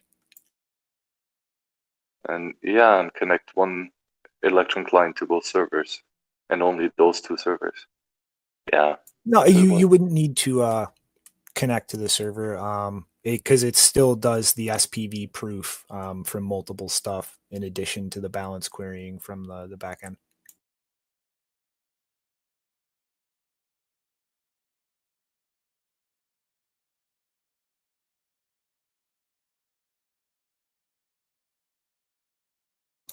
What do you guys think? Yeah. Are you interested in talking about like a little bit of Austrian economics? Yeah, we can continue about this. I would love that. Yeah, I had a Sure. question for Giacomo about it, but yeah, it might need a little bit like for others to know what we're talking about. Like in Austrian economics, you have this like homesteading principle, and that's pretty much like how you acquire yourself something. Like you mix your work with the land, for example. I'm not sure if I'm phrasing this correctly, but that's pretty much about it. And there has been like many different views of like Austrian economics on how does that practically would work. And I used to like the most that I liked was the Rothbard's version of it, which was, well, it has some downsides, but I think Giacomo and I think it was Stefan Kinsella who, at least to my knowledge, came up with this or introduced me to this kind of like, I think it was like a physical causality, which would kind of like determine what would you actually own. And it's a little bit like a, I think, an interesting concept. Maybe Max or Giacomo, you can rephrase a little bit of or explain this a little bit better.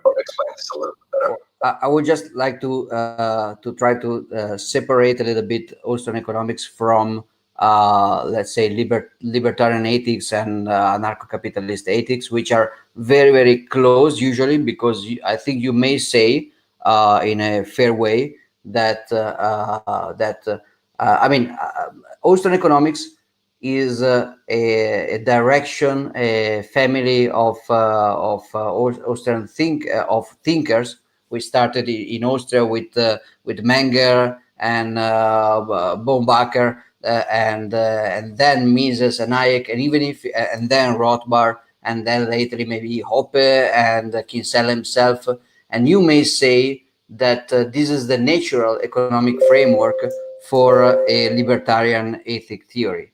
And then you may say that there is a libertarian ethic theory which is dating back to ancient times, but it was explicitly it was made explicit first by, probably in the most complete way, by John Locke, which was also one of the first guys making the homesteading principle explicit. It was John Locke was not at all an Austrian economist in any regard, but you may say that Austrian economics is the natural economic argument for the good economic consequences of property rights as defined in libertarian theories.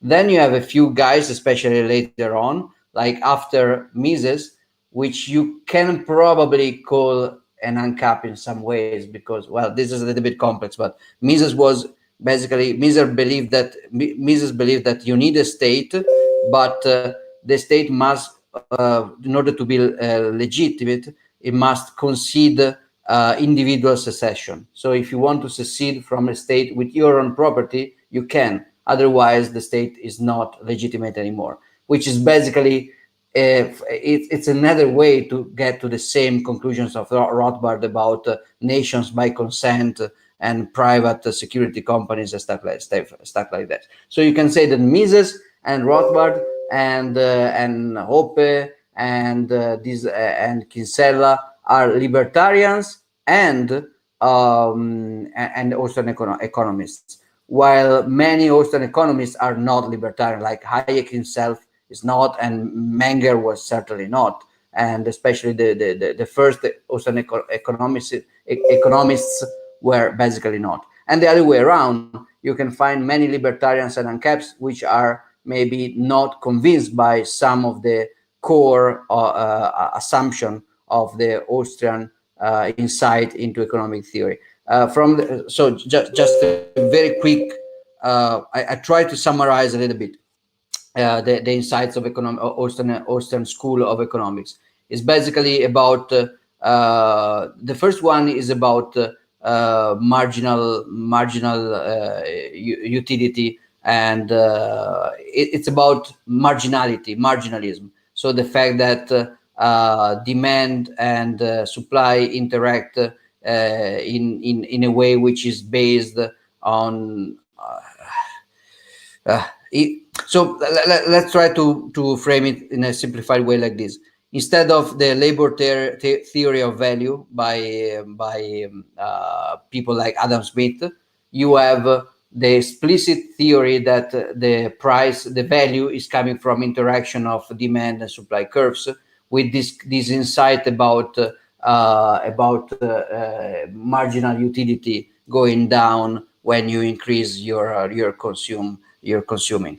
And the second insight was time, like the time component of inflation and money and the business cycle. The fact that if you print money and distribute it, this is not neutral, because you will have this kind of cantillon phenomenon. You will have a restructuring in the production structure that will follow the flow of money. So there is a lot of beautiful stuff from Menger already about the business cycle, and then from Hayek and then from others. So the importance of time, I would say, and the importance of demand and supply marginal characteristic. These are the base insights. While libertarianism is basically based on the fact that you can have a consistent ethics, which is based on homesteading and contracts. So which just two ethical primitives, which is homesteading of unappropriated natural resources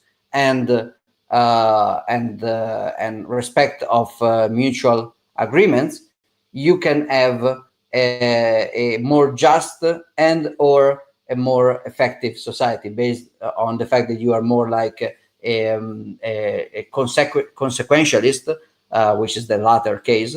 You just care that the society is better, like more efficient, or you are like ethical. What is the name? Well, I don't remember the proper name, but basically you want to do something which is deontological, not just consequentialist. You are deontologically libertarian. And so homesteading principle. There are a lot of discussion, recent discussion by Kinsella and others that can differ in the definition of homesteading. For example, John Locke himself, he made a pretty simple statement, which is whenever you come across something which is unappropriated and you mix your labor with it, then you own it. And there have been some simple traditions that have a very naive interpretation of this. Like if I come to a land which is desert and then I plant some seeds, now I own the land. But usually stuff are more complex because, for example, in common law, in customary laws everywhere, there already were many bundles of sticks representing different kind of rights. For example, if I walk into a wood, then I'm appropriating the wood with some specific use, which is walking. But that doesn't prevent me, as long as I can walk again, from if I create a path on the wood, that doesn't prevent, that doesn't allow me to prevent somebody else from planting seeds and harvesting fruits in the same wood, or to use the wood as basically source of fuel for fire or something else. So the kind of, it's not like you appropriate a piece of land like in the Homesteading Acts of the United States, and then you own everything which is below and everything which is above, including stars and satellites. You just own the causal effects of the action that you perform on appropriating parts of reality. So if you do something, everything which is causally coming out of that some action is basically your right to enjoy the effects undisturbed. And if somebody disturbs you, then you can react. And this is another important part of libertarian ethics, which is how can you react, which is all the discussion about the proportional reaction. Like if I come to your land and without any kind of threat and any kind of very aggressive behavior, I just put 1 foot inside the border of your land. Can you just shoot me in the head because of that or not? And there are a lot of discussions and different interpretation of proportionality of reaction, and especially about this, Stephen Kinsella is very, very I think is very, very interesting, because he's using like Hoppe, they are mostly using logics in order to justify this stuff. And in particular about proportional reaction, they are using a stoppel argument. Like if you deny one right to me, then you are performatively contradicting yourself when you claim the same right to yourself, which is true under the assumption of universalism, of course, which is not an obvious assumption. So it's a very complex argument, but I would say that my main response would be, we are discussing two different things. There is an ethical theory and there is an economic framework.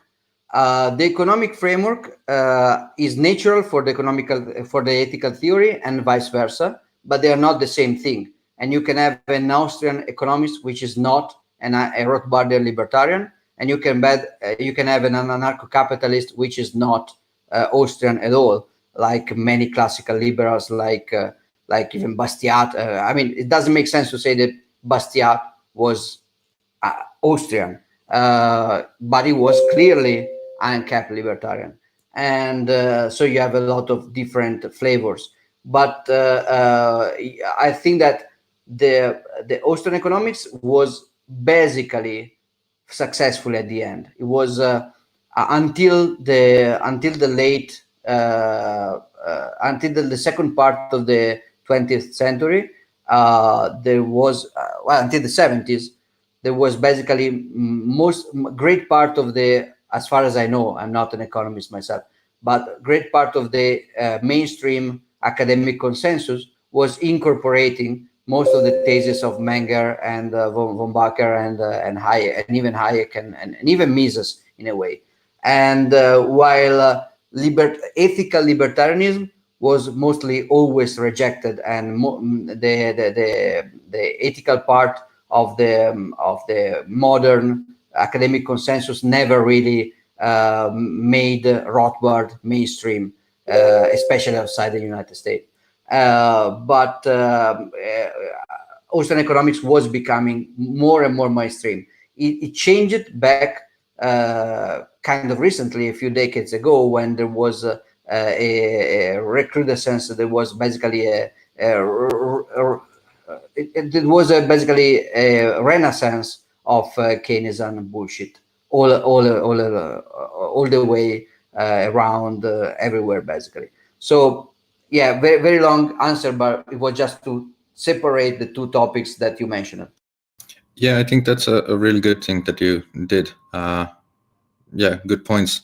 And I just wanted to emphasize a little bit more, like as far as I understood, previously there was a lot of these like talks that this like homesteading principle would kind of like give you the permission. For example, if you get a piece of land for yourself, you would own everything below it in like a cone shape, and everything above it, like airplanes or whatever goes above your house or something like that.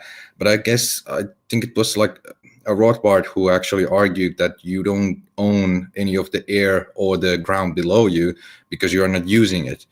And I think that was already like a really good like way to move forward, much more like logical thing, that if, for example, under your house there's a lot of oil, if someone else can actually go on and get it without like making any damage to your house or to your land, that's totally okay to do. But yeah, I think this idea of this physical causality is even makes much more sense than what any of the the views that I've saw or heard previously. So just as an example, like whenever you plant a tree, you don't own the. As if I understood correctly, this physical causality wouldn't mean that you own the land per se, but actually the tree that you have planted and all the fruits that it produces or whatever. And of course, the immediate land that is next to your tree because it actually needs it. But yeah, I think that makes sense. But I'm wondering a little bit like how far can we take it? How, like, let's say if you plant this tree, it does have roots, but it's not just those roots that you or the tree will use, but it will connect to, let's say, some kind of like mycelium network and trade a lot of like resources throughout the, like, let's say, forest. So could someone go on and, you know, do something for that forest if it kind of like hurts your tree? I'm just interested about like, what is your reasoning or thoughts behind this? Where's the line? Well, yeah, first of all, I think it's fair to recognize, to acknowledge that Rothbard was the first modern libertarian thinker to clarify this a little bit, together with other people like Bloch and others. But actually, I think that the good way to explain this is that it was already like that in most customary rights setups. So like in England, customary rights and stuff, before the 17th century, most customary laws coming from Middle Ages were already assuming this kind of bundles of stick, in which there was something that was not always called homesteading, but was basically equivalent to the homesteading principle, was usually called the priority, I think, precedence, maybe it would be in English, precedence rights, which is basically, it's not even very exotic. It's the same kind of logic you would use instinctively, even children would use instinctively when they come and on a spot and they say, I was here first. For example, let's assume this. You are going to the beach and you set up and you put down your robe and or your chair and you start to relax and sleep, and then a few punks come along with a very noisy music, and they scream and dance next to you, and they are basically disturbing you, and so you are pissed and you demand the respect of the spot that you elected. While on the other way around, if you imagine the symmetrical situation in time in which you arrive on a beach which is empty, and you start to dance with your friends, and then after 3 hours, one fucking nerd comes along and he says, "Oh, guys, stop! I just want to sleep here. I just want to put my chair here, and I want absolute silence." Of course, you would basically start to insult him because the point is homesteading, right? Is precedence, is time precedence. When you do something first in order to change reality around you, which can also just be walking in a place, is already changing reality around you, because you are basically creating a path and access. You're already extracting stuff from nature. So this was natural, and indeed in one of the tragedy of the modern times that libertarians started to fight against, and there was the tradition of the levelers in England, which were connected with the Enlightenment of John Locke and other people. It was about enclosures. So the idea was that before some time, societies spontaneously developed more or less analogous rules in which when you plant something, you can get the stuff coming from that plant. And when you pass in some field, you and your heirs will inherit the rights of passage. And when you fence something, you will inherit the right to the fence not to be broken, unless it was interfering with an acquired passage right. So and if you there were rights about using wastelands in order to or grazing of cows, or hunting rights and whatever, and very complex burdens of very complex bundles of sticks that had nothing to do with the naive vision of the cone starting from the center of the earth and going into the start.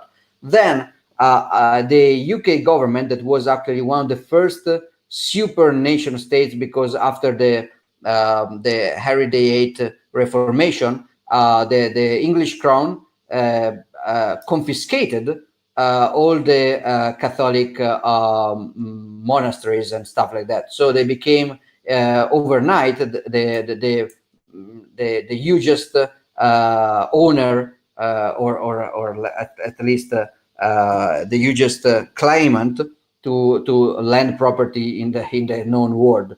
And they started to do enclosures. They started to do to close. They started to do basically fiat geography instead of emergent equilibrium of different rights recognized by customs.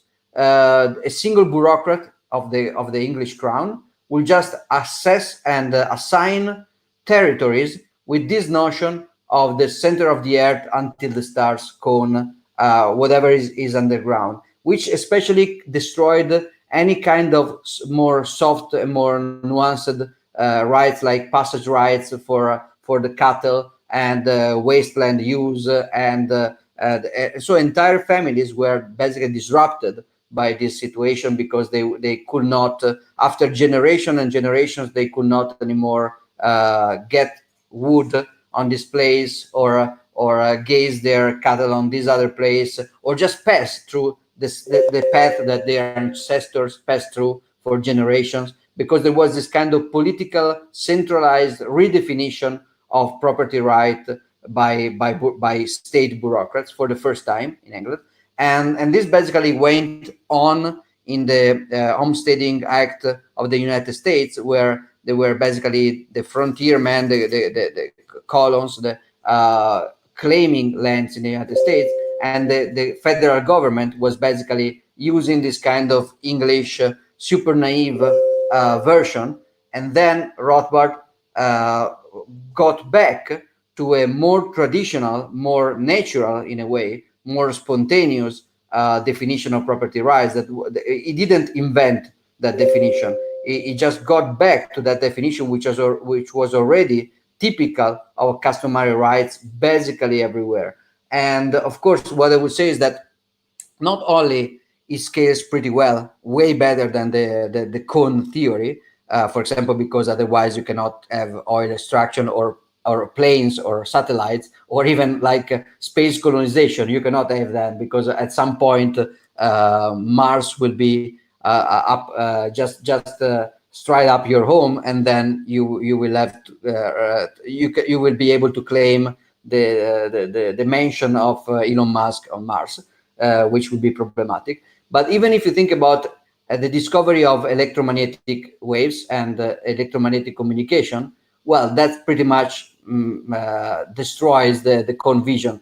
Your property gets crossed by electromagnetic wave all the time for any kind of purposes, and you cannot stop it, because it doesn't make any sense to stop it. Otherwise, you should be you would have to be able to prevent everybody to build an antenna everywhere for any kind of purpose. So you cannot say, I own this land and everything passing by it, but you can say that any kind of phenomenon which doesn't interfere with your enjoyment of the kind of physical effects that you produce with your actions, then that's legit.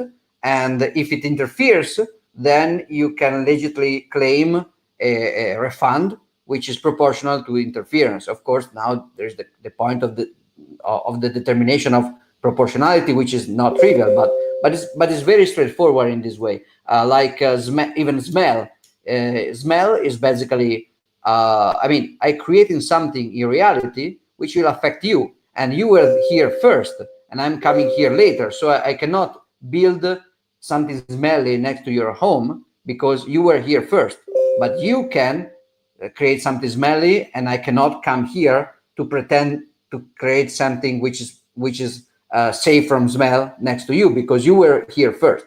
So it goes for electromagnetic waves and noises and views like the view from your balcony on the sea or shadow from the sun. And more or less, the fiat laws try to emulate this kind of agreements. But of course, centralized fiat laws cannot function because it's just few politicians and bureaucrats trying to recreate a spontaneous organization, which is basically central planning, which always fails. So it doesn't work. But they try to recreate something that was already discovered by civilization for centuries, which is this kind of precedence homesteading principle, which works basically with everything without strong problems. If you think about it, another kind of modern, except for electromagnetic waves and TVs and radios, another great point that will destroy the naive consideration would be like even just the popularized version of chaos theory. Everything you do, including like your butterfly flying, will cause major effects in turbulence in climate elsewhere, and so you may have an hurricane coming from a butterfly. So the point is that you don't have any kind of insulate. You cannot have your property insulated from anything else. The only thing that you can have is the right is the right basically to claim proportional compensation if enforce proportional retaliation, which is basically the same thing, because then the offending party can trade retaliation with compensation. If you basically suffer interference between the natural consequences of your actions and the action of other people. So it's pretty straightforward. I think it works pretty well. Of course, there are nuances. For example, I dream to debate with Kinsella, and we set up in Twitter a debate in the future, but we don't know when we will make it, about the fact that he thinks that you cannot have homesteading principle in a computer network because I mean, if I stole your keys somehow, that's not really theft from a libertarian point of view. This doesn't really matter because Bitcoin is built in a way that it doesn't matter who is right. It just matters that it works in a way that maximizes self-sovereignty. So it is not really important.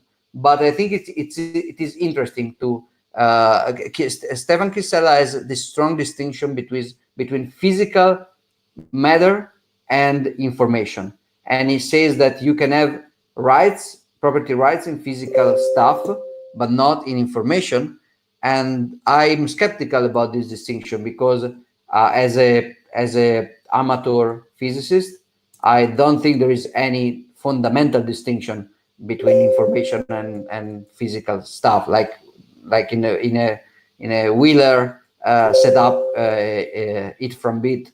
I don't know if you know what I'm talking about, but I think that information is more fundamental of physical stuff. So there may be the same kind of generalized ethical theory that applies to both, but it doesn't really make any practical difference. Like I agree with Stefan's conclusion about property right of intellectual property and patents. I 100% agree with him. I agree that Bitcoin doesn't care about ethical theories; it just works. So it doesn't need an ethical theory on top in order to work. Your key, your Bitcoin, and nobody can do anything about that. So practically speaking, I agree 100% with him. Theoretically speaking, I think that I disagree in a few points, and I also think that contracts that promises may be binding, and he disagrees about that because of this fundamental distinction between physical stuff and information. Really interesting. And yeah, I will be eagerly waiting for that debate. Yeah. Does anyone have any questions? It's not an excellent question, but it's more like it's very interesting to listening to this stuff, and it's also sort of the foundation of Liberstad. And all of these questions are very hard, and we're thinking about it a lot and discussing ourselves a lot in terms of like the rules of private property. I think that's something a society have to figure out eventually by itself, because you can't rationalize on what do you really own and how much work do you have to apply to actually take ownership in something. And the way we've at least initially now handle this in Liberstad is that basically we're splitting up the plots to people, and that will be your private plot where you can have your cabin, while the city center will be at least initially fully owned by the city company. But we actually want to divide the ownership and decentralize the whole thing, so and not have our own ownership in it, because that would make it harder for the government or someone else to come in and take the land, because they will get claims from, let's say, 50,000 people who say that, oh, I own this land, you can't take it, or do what you want with it. But it's like an important thing is to have a singular entity that actually can control and decide what to do on a property. I think that's super important, instead of having like a democracy of any kind, because that it's highly inefficient, and you will get into trouble right away. So like one final thing I want to mention is, like, if you're a socialist or a politician, you're actually not physically allowed to enter Liberstad, and it's a membership organization. So you won't be able to become a member unless you actually support at least partially the philosophy behind it. So you basically get people who doesn't have to be a libertarian, but at least you're leaning to one of those ideas and sharing the concept around those ideas. I think that's super important to be able to build a community around anarcho-capitalism and whatever. And we can't, there's no free land any longer. So we basically have to just buy land and then claim that this land is ours. We paid for it. Here's our contract. And if you're big enough, you can just say that we control this land and you have no authority here.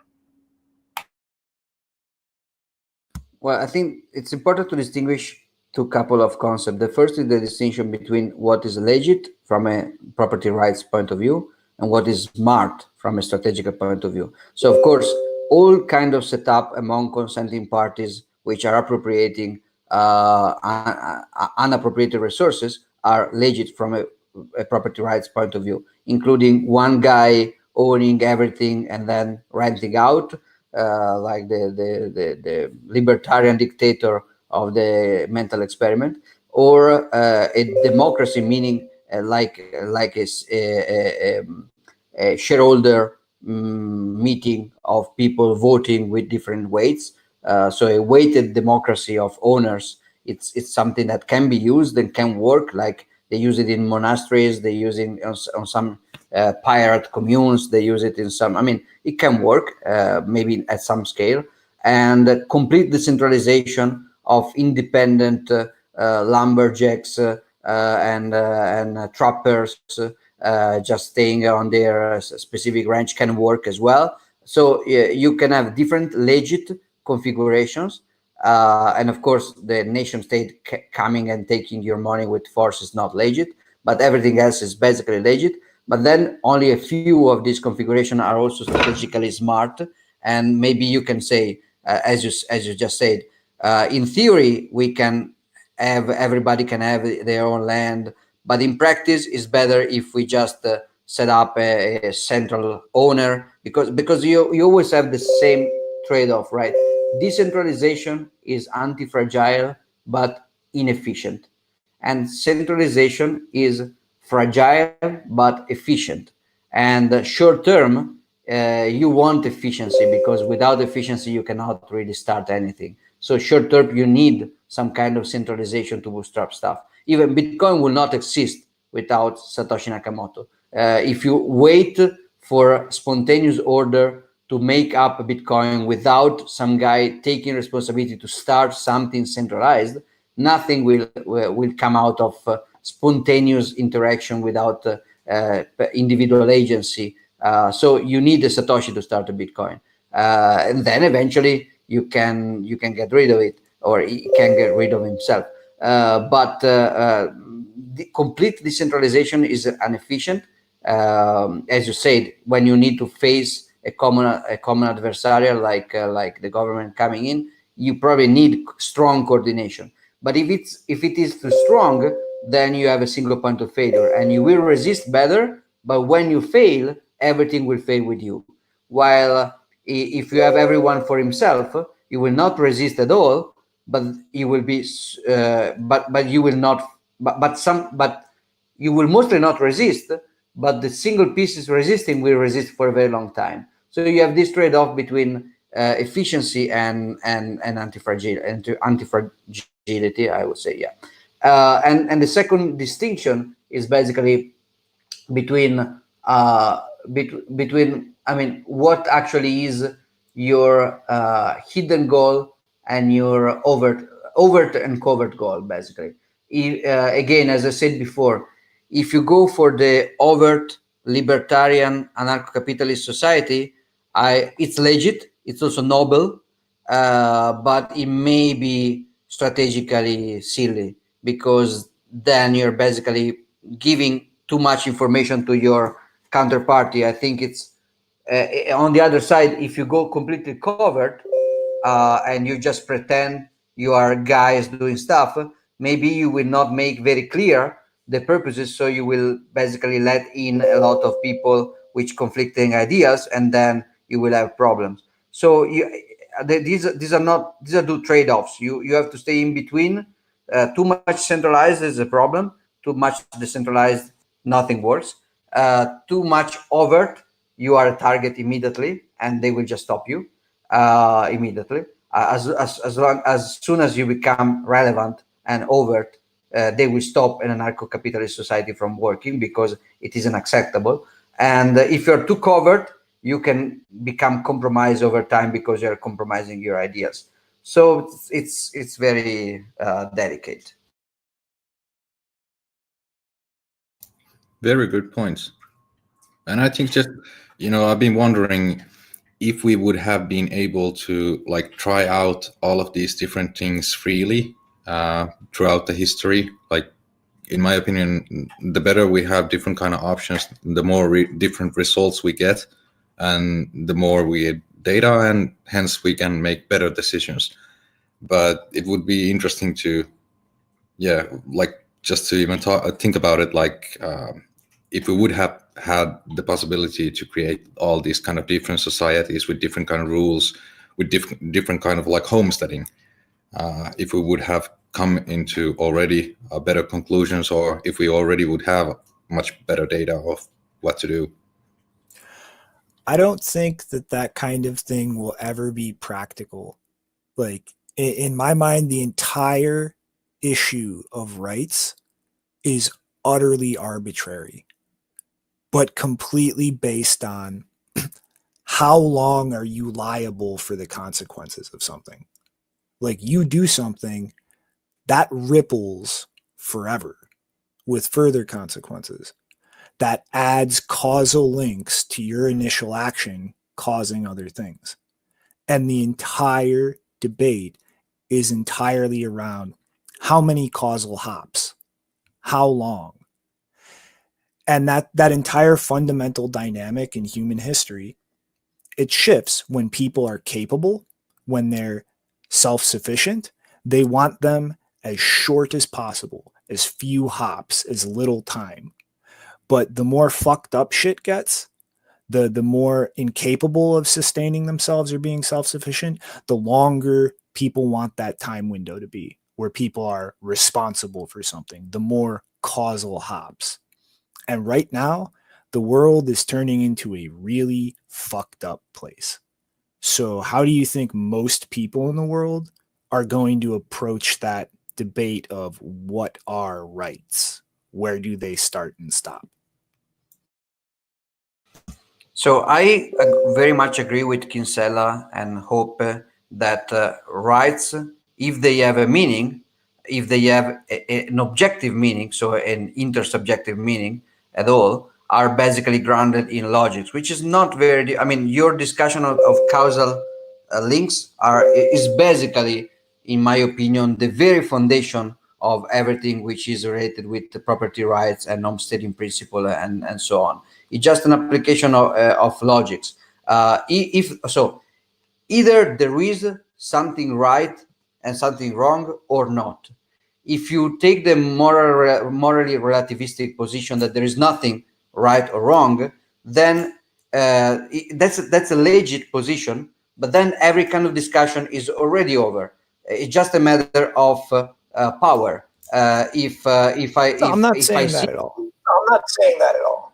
No, I know. But if somebody takes the morally relativistic point, then the discussion it's legit, but it's over. If I see a girl and I want the girl, it's not unjust to rape her as long as they have the capability of doing that and get away with that.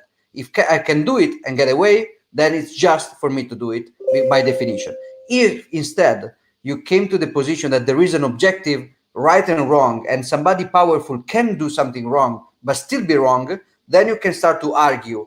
And then there is all this field of argumentation ethics that basically say that when you argue that there is something right, you cannot assume anything which is performatively contradictory to the fact that you are arguing, which is basically, for example, if you assume that there is no property right into your body, you cannot even discuss stuff because you cannot use your body in a way that doesn't suit your counterpart in this discussion. So there are all these kind of argument that goes from pure logic into some objective definition of property rights. And I think that's a legit operation to do and grounds property rights into the laws of logic themselves. Of course, this doesn't mean that there is a simple way to assign property rights, which is infallible and obvious, because I mean, we know basic laws of physics, at least to a certain approximation,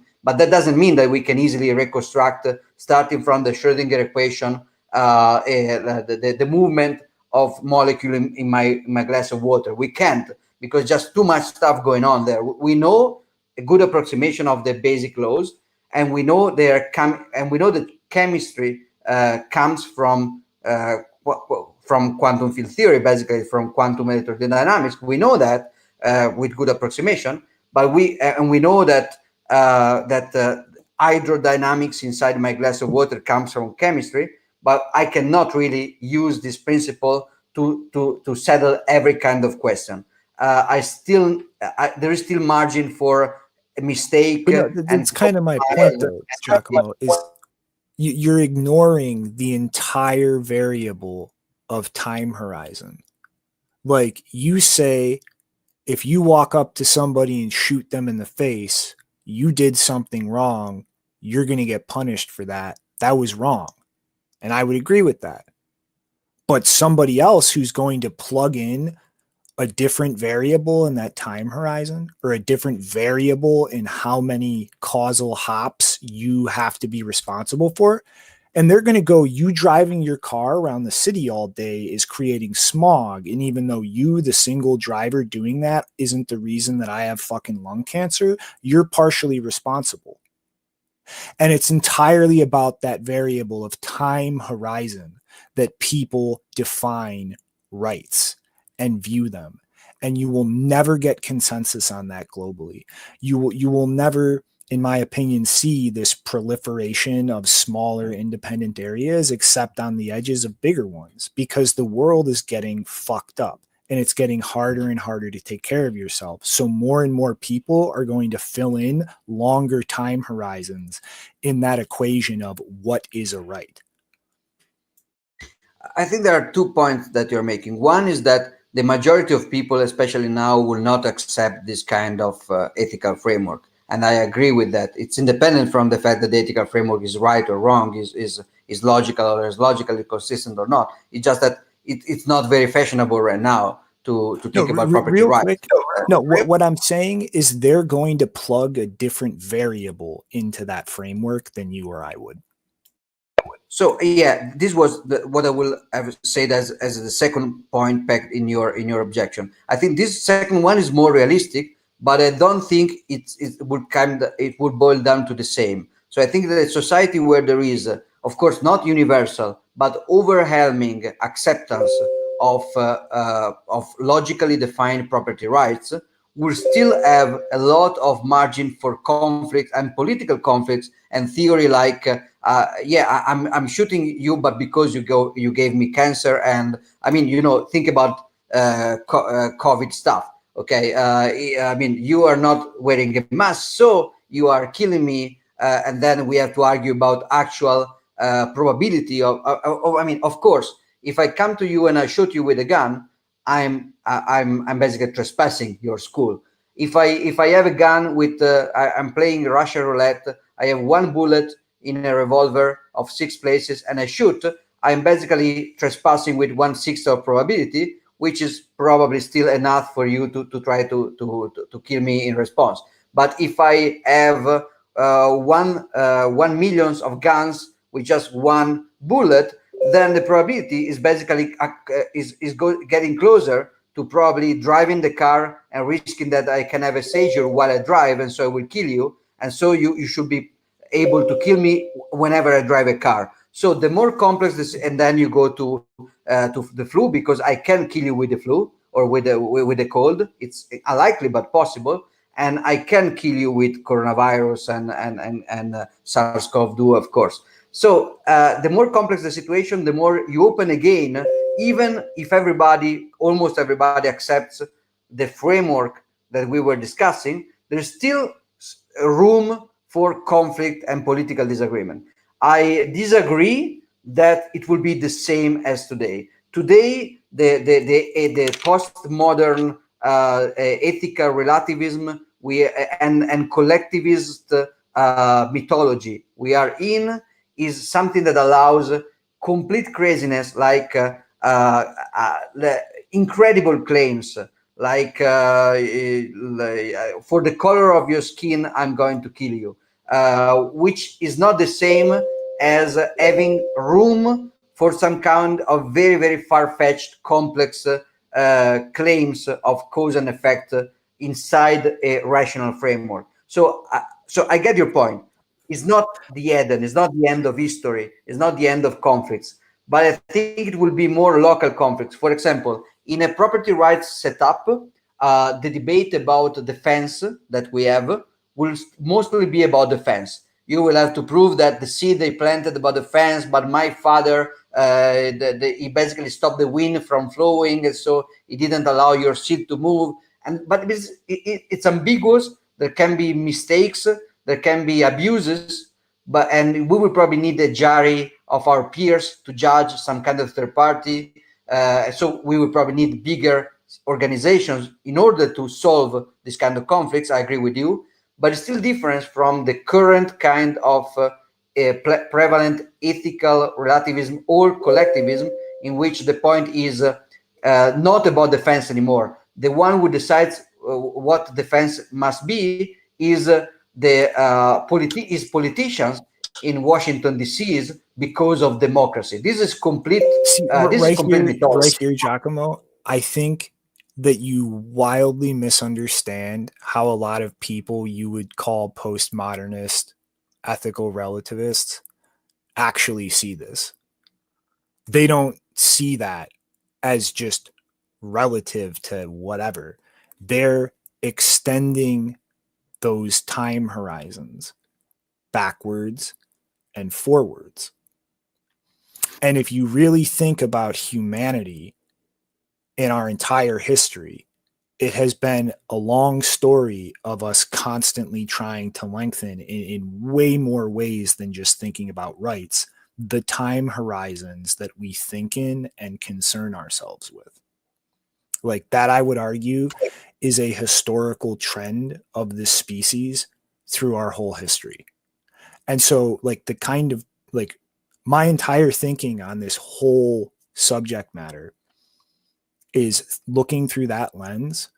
Who really cares what the definition of a right is or where it is or the logical construction of it. What can you actually accomplish, enforce, and maintain for yourself in the real world? Everything else is utterly irrelevant to me when I look and think in that dynamic of defining rights and that variable of time and just how that has played out in history. Well, for me, I think it's yeah, like I think that plebs will always be like on a totally different level and thinking about things in totally different ways, and always trying to look for someone to like blame and for their own issues, whatever they are. I do understand. I think I understand your point, Shinobi, that yeah, this is not maybe like the most practical thing for the whole world to use or to like adopt these kind of rights or standards or principles or whatever. But for at least for me, this is just mainly like I love these kind of discussions because it's interesting to hear and see like how far have people like thought about in these different ways of like doing things. Just like mainly on just a theoretical level, like how sound is the logic. I think that's interesting. Maybe it's not practical. Maybe it's practical for just 1% of the people, maybe more, maybe less, but I don't think that really matters. Well, I think it's perfectly practical. I don't think it's achievable as a consensus, but that's different. It's like I think that not having cancer is healthy and it works better than having cancer. But if you have cancer, then just not achievable because the better state is not reachable right now because you are in a fucked up situation. So I think that this is completely scalable and rational and consistent and also practical, but it's not practical to implement it because we are in a pathological situation. But getting back to Shinobi's point, I think I understand it better. So Shinobi is saying it's not just like people are not thinking in terms of objective rights. Some of them are not, or not consistently anyway, but most of them are just thinking about property rights, extending these to some kind of higher kind of systems. You, Shinobi, you are stressing time as a variable. I probably would stress more ensembles because it's not really the point about what I did a lot of time ago. It's more a point about what other, I mean, most of the people today assign stuff like rights and compensation and restitutions and retribution and ethical standards like these on top of not individuals like I'm doing, not single human beings, but some kind of ensembles of individuals like classes, economic classes, or races, or people. And real quick, I think that's like a result of the time horizon. Like, you know what I mean? They're expanding it to an ensemble or a group because when you extend that time horizon, it's too difficult to individually assign blame because blame is proportional instead of a discrete thing on an individual. I completely agree. This is a very good point, and I think that the difference between like me and most of these people is that I consider I have a discrete threshold between methodological individualism and everything else, which I would call collectivism. So I completely agree with you. Once you accept to assign rights not to single people doing actions, but to groups for whatever reason, then there is basically a slippery slopes that can bring on equal foot to any kind of ethical theory from. But then I think in order to accept that, I think that's true.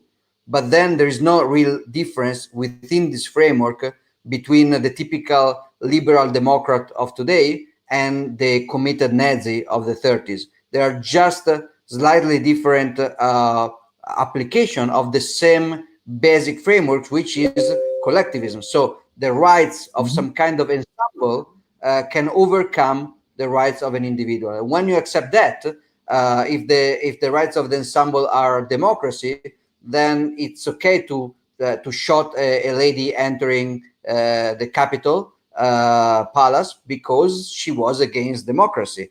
And then you can bomb people in the Middle East, and you can do a lot of shit because it's just against the higher collective concept. So I think that the real is not really I mean, you're right that there is a continuity, there is a spectrum, but within the spectrum there is also a discrete threshold, which is are you only counting individuals, or are you assuming the ethical existence of groups as ethical objects? And when you say that you accept groups as ethical objects, then I think it's just a matter of continuous moving around this time-related frame. But when you stay in methodological individualism, then even long-term scenarios like inheritance, they become super complex, but the framework is still very clear. Did my father gave this stuff to me, and was it justly acquired or not? Maybe we will never be able to respond out of complexity, but the theoretical question is very, very crystal clear.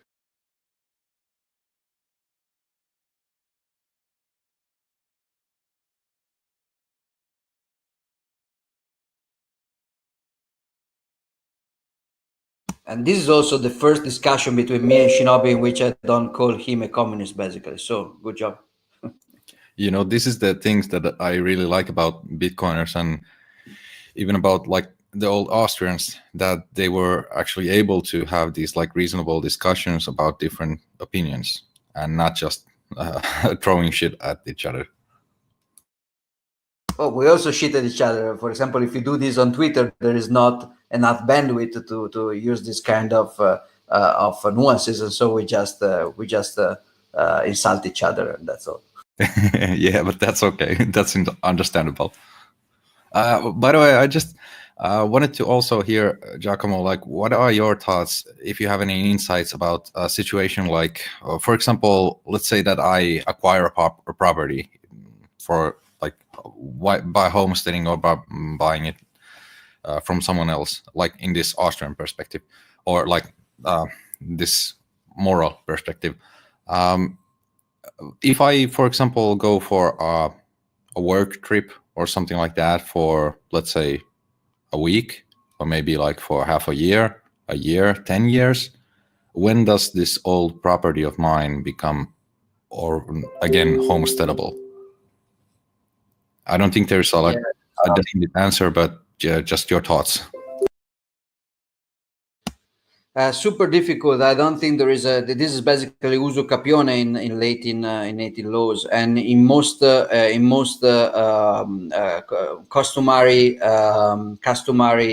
setups, it was a case by case situation, and you have to prove. I mean, you as a new homesteader had to prove. Well, actually, you just re-homestead it because you think it's free, and then the old owner will come back and he will claim that you trespassed. And then a conflict will arise, and then you, in order to punish him proportionally, or to threaten to punish him proportionally in order to be compensated, you will have to prove that he trespassed, and so that it's still your property, and he will have to argue that it's not.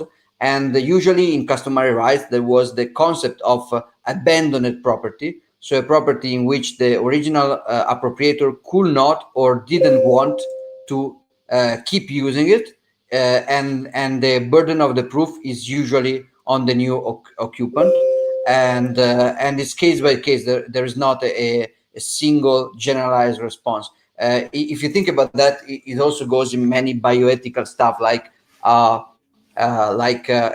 expiant or stuff like that. Like if you are dead and you don't have hairs and you are long decomposed, then I probably can use your stuff if I need it, because you're not there anymore. But if you are sleeping, I cannot take your kidney, because it's true that you are not there to debate with me that you would use your kidney. But it's a reasonable assumption that when you sleep, I will not take your kidney.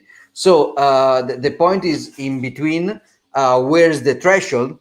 Are you in a irreversible coma? It's burden of the proof to say that it's really irreversible, and there's a lot of shit going on in the middle. So I would say case by case, but mostly like even in case like yeah, Shinobi says that man can verify they didn't give you the hit exactly, or they can, but they cannot communicate it to you depending on your afterlife theory. So it's messy. The same is age of maturity in order to have property. Underage people, can they have property? 17 years old guy probably can homestate stuff, while saying that a 1 years old baby has the right to put his fingers inside the electricity plug because of self ownership is probably more problematic. So you have to put, you have abandoned stuff is a problem to be decided case by case, and the claim that you have to do is very clear. So there is no doubt in what kind of claim you have to do. Your claim must be the guy who appropriated could not or didn't want to keep using it at the time I reappropriated. So the claim is clear. The application of the claim to a single specific situation is not universal, and I don't think you can say 3 years or 7 years. It really depends, and you will need a conflict resolution mechanism in order to prove and counterprove. Same goes for age or mental health. Like I can take these guys to the hospital because it's just crazy, and so is suicidal, but in a crazy way. So I had to stop him, coercing him. Can I or can't I? In some cases, it's obvious. Like some case of Alzheimer's syndrome is super obvious. With small babies, is super obvious. With like 17 years old kids, it's not very obvious. With a guy with a very soft Alzheimer situation is not at all obvious. So I think that again, fiat laws where I think that I know for certain then electing a politician based on how much consensus can he buy in exchange for free lunch in order to go to a fucking town miles away from the conflict, in order to write down a magical number, which is the magical amount of years that have to pass in order to have abandoned stuff, or age of consent, or age of alcohol or driving or whatever. I know that this will be always suboptimal to any other kind of local consensus discovery mechanism. Which is the right consensus depends case by case. I'll actually give an example of how this works today. There's a community in Denmark called Thyleiren, which is basically a hippie town that was established after a festival there in the 70s. And the way it works there in their community is basically you can homestead in the area there. You can just go there, and the only thing you need approval of all your neighbors. So if your neighbors approve of you, they allow you to build a new house there and homestead. So that's the way they do it there. That's an interesting idea. And they actually have like Wikipedia says, it's a micronation with its own territory, and they actually have special rights in Denmark in terms of building regulations and some other things. So it's a very interesting thing, and there's actually some people who live there which are planning on moving to Liberstad instead, because they have some issues with a consensus-based governance in the town. But it's still, I think there's a lot of things we could learn from this, because this has been going on since the 70s, and the adults there today are children that grew up from the parents establishing there. I'll share the link. So you're not talking about it seems very close to Christiania as a theory. No, I wouldn't say it's in. I don't know it that much in detail, but it's more like a community where people are actually staying and living and enjoying life together, creating music and stuff.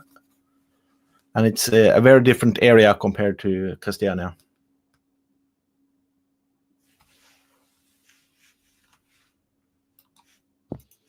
Right. Well, one of the things that I would like to make clear is that the fact that I think that property rights can be rationally defined as objective, of course, at least in theory. Then you have to discover them in practice, which is more complex, and they can be and should be defended in theory. Doesn't mean that I expect them to be recognized by fiat jurisdiction at all. So my claim is not that since this is right, then people will allow us to do this. I think this is completely naive, and that would be my main concern with the operations. Like I don't know, I don't know if you guys have seen the movie about the Island of the Roses in Italy. It was a very nice story. I was following the story already when I was a kid, when I was 16 years old, and now there is a Netflix movie, and it's kind of almost trustworthy to the original story. And this guy just created a seasteading platform in the next to Rimini, and the movie doesn't show it, but he started also to sell fuel for boats without taxes, and also there was a restaurant and a bar without taxes, and so there was also a tax implication, and also there was sexual laws implication, like there were stricter laws about sexual behavior back then. So there was a bunch of stuff with legal implication. And then the even if it was outside the national waters, the Italian government just sent a ship to sink it down with missiles and then with dynamites, because missiles didn't work. And so my point is, I don't expect nation states which are not based on even anymore a pretense of objective rights anymore to respect any of these. So I think that the question of what is right is mostly useful to understand how to constrain yourself in order to not do something that you consider wrong. So I will not kill this guy or steal this stuff or rape this girl because it is wrong, and I will not do that because it is wrong.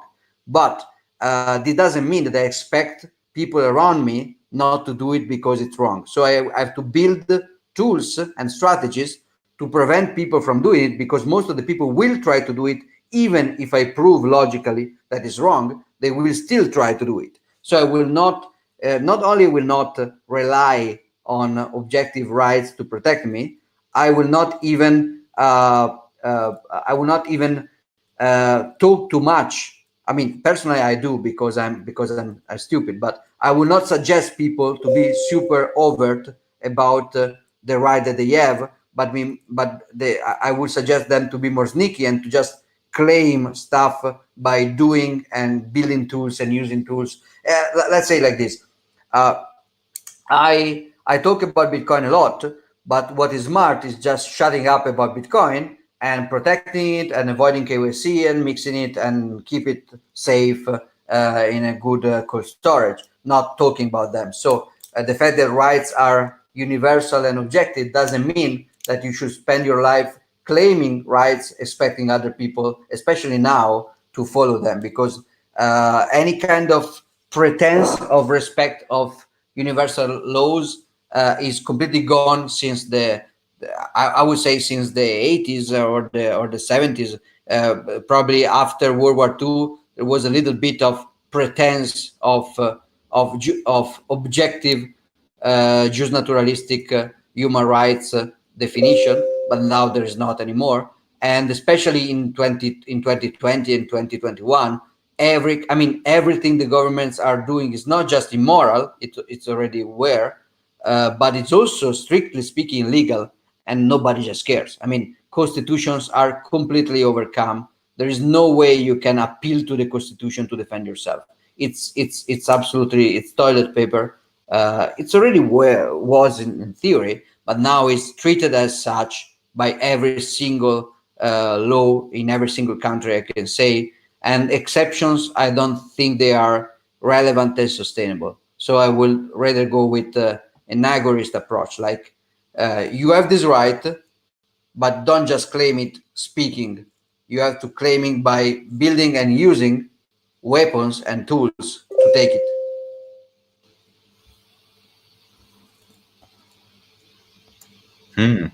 Okay. Thank you.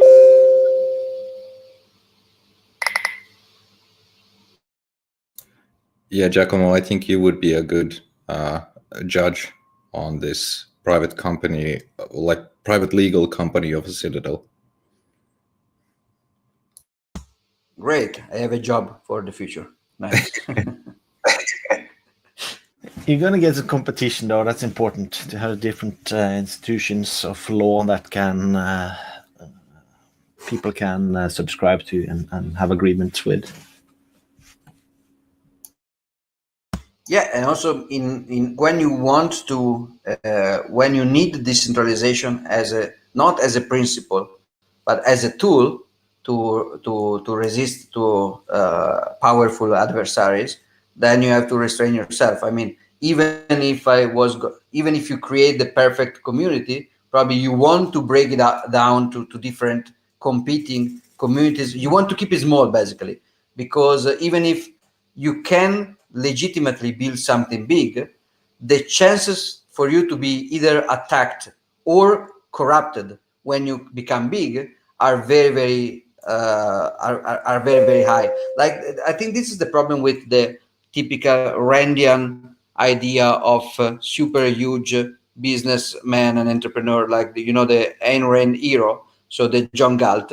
The problem with the John Galt is that if you don't stop before becoming super successful from the economic point of view, you are either attacked and just put away easily, like Ross Ulbricht, or you become corrupted. Like I mean, there are many libertarian successful entrepreneurs that become statists the second they started to be able to use the government for their own interest. But I don't even blame them too much, because it's obvious. I mean, Peter Thiel is a great libertarian thinker.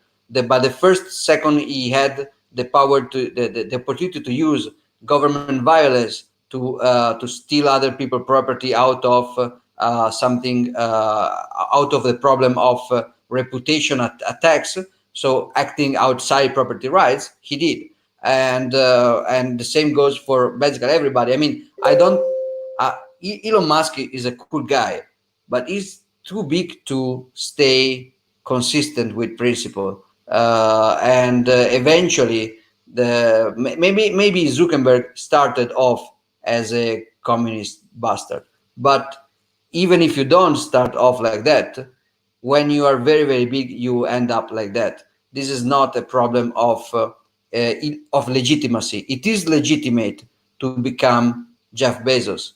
It's just unlikely that you can stay principled when you become one. So even when you build business and stuff, I think that there is a new awareness among Bitcoiners due to the fact that we know what decentralization is. There is this kind of self-censorship, in which a good one, in which we say, okay, I have to scale up. So I try to explain better what I think with this example. Let's assume we create an exchange, and then you say, I really want everybody on this planet to use my exchange, Bitcoin exchange. And then you say, oh fuck, no, this is a nightmare, because then I become a single point of failure. I do want to have at least 5 or 6 good competitors. Same goes if you produce an hardware wallet. I mean, if you talk with Nicola or Rodolfo, if they seriously imagine the situation in which everybody uses a Nano X or a cold card, they should be able to acknowledge that's a very bad scenario, because they become a single point of failure. So with respect to the pro-market entrepreneurs of the past, Bitcoiners have this kind of added awareness. Not only I should not aggress other people, but I should not become a single point of failure that will be brought easily to do that eventually. Yeah, I think that's a good point. I mean, the same dynamics plays out with, for example, in mining. Like whenever some pool gets way too much of power and control, people are starting to like avoid it and yeah, they will like it might not be even good for a mining pool to try to achieve that big of a like majority in the market for themselves. So yeah. Yeah, I remember a lot of discussion with the donations for development when we had all that debacle and drama about the B Foundation. So I was asking for donation to give it to open source development projects. I was doing that with BHB Network, and Adam Beck was doing the same with some of the Blockstream budget, and then Alena was doing the same with the Satoshi Labs people, and everybody was doing kind of the same, and so we discussed it and we said, oh, this is very inefficient. Let's be more efficient. Let's centralize. Let's create one thing that can be an interface with huge companies that maybe can write off donations as tax exempt, so we can drive a lot of money very efficiently to Bitcoin development. Then we went on a stage in Riga, and we were very happy because, I mean, there was Whale Panda and Adam Beck and Slash, a lot of good people, and James O'Lop and Francis Puyot, very well intentioned people, and we didn't even expect to be so many. It was very spontaneous, but then I started to joke about the Bitcoin Foundation and Gavin Andresen, and it was obvious to me it was a joke. But then in the next days, I understood that people were genuinely concerned, and rightly so, because what we created was something potentially efficient, but also super easy to target single point of failure.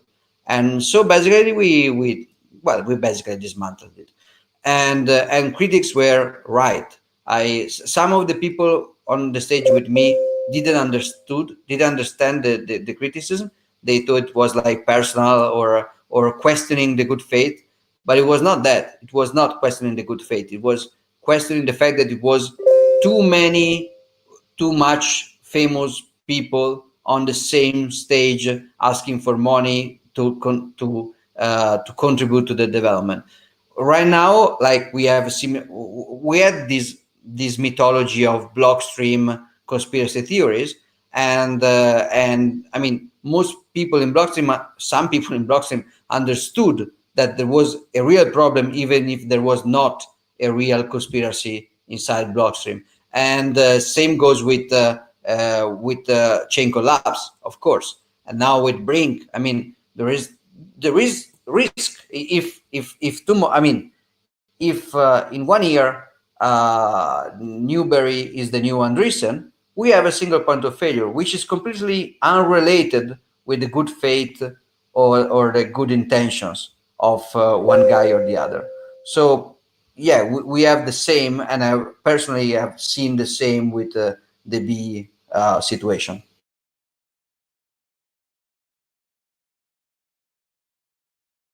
Yeah, I remember when you guys were talking about it on the huddle. But yeah, interesting. Yeah, it was a shit show after that. There was I actually loved it because it was funny. Somebody created the E Foundation to mock it with Ethereum, and somebody the BS Foundation, so the bullshit foundation, and Rodolfo Nova came up with the hats anti-B Foundation in like a few days, and I still have tens. I have a lot of hats. No B. in my home in Switzerland, and it was funny, a very good immune reaction, I have to say. Yep. Does anyone has any thoughts or questions or other topics in mind?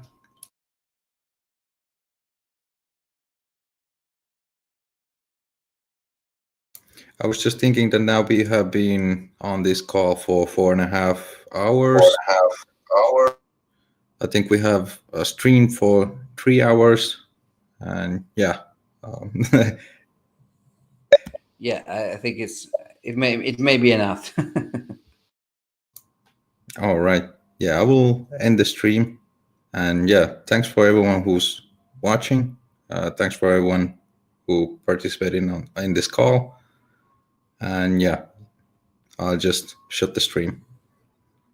Just a second. Great.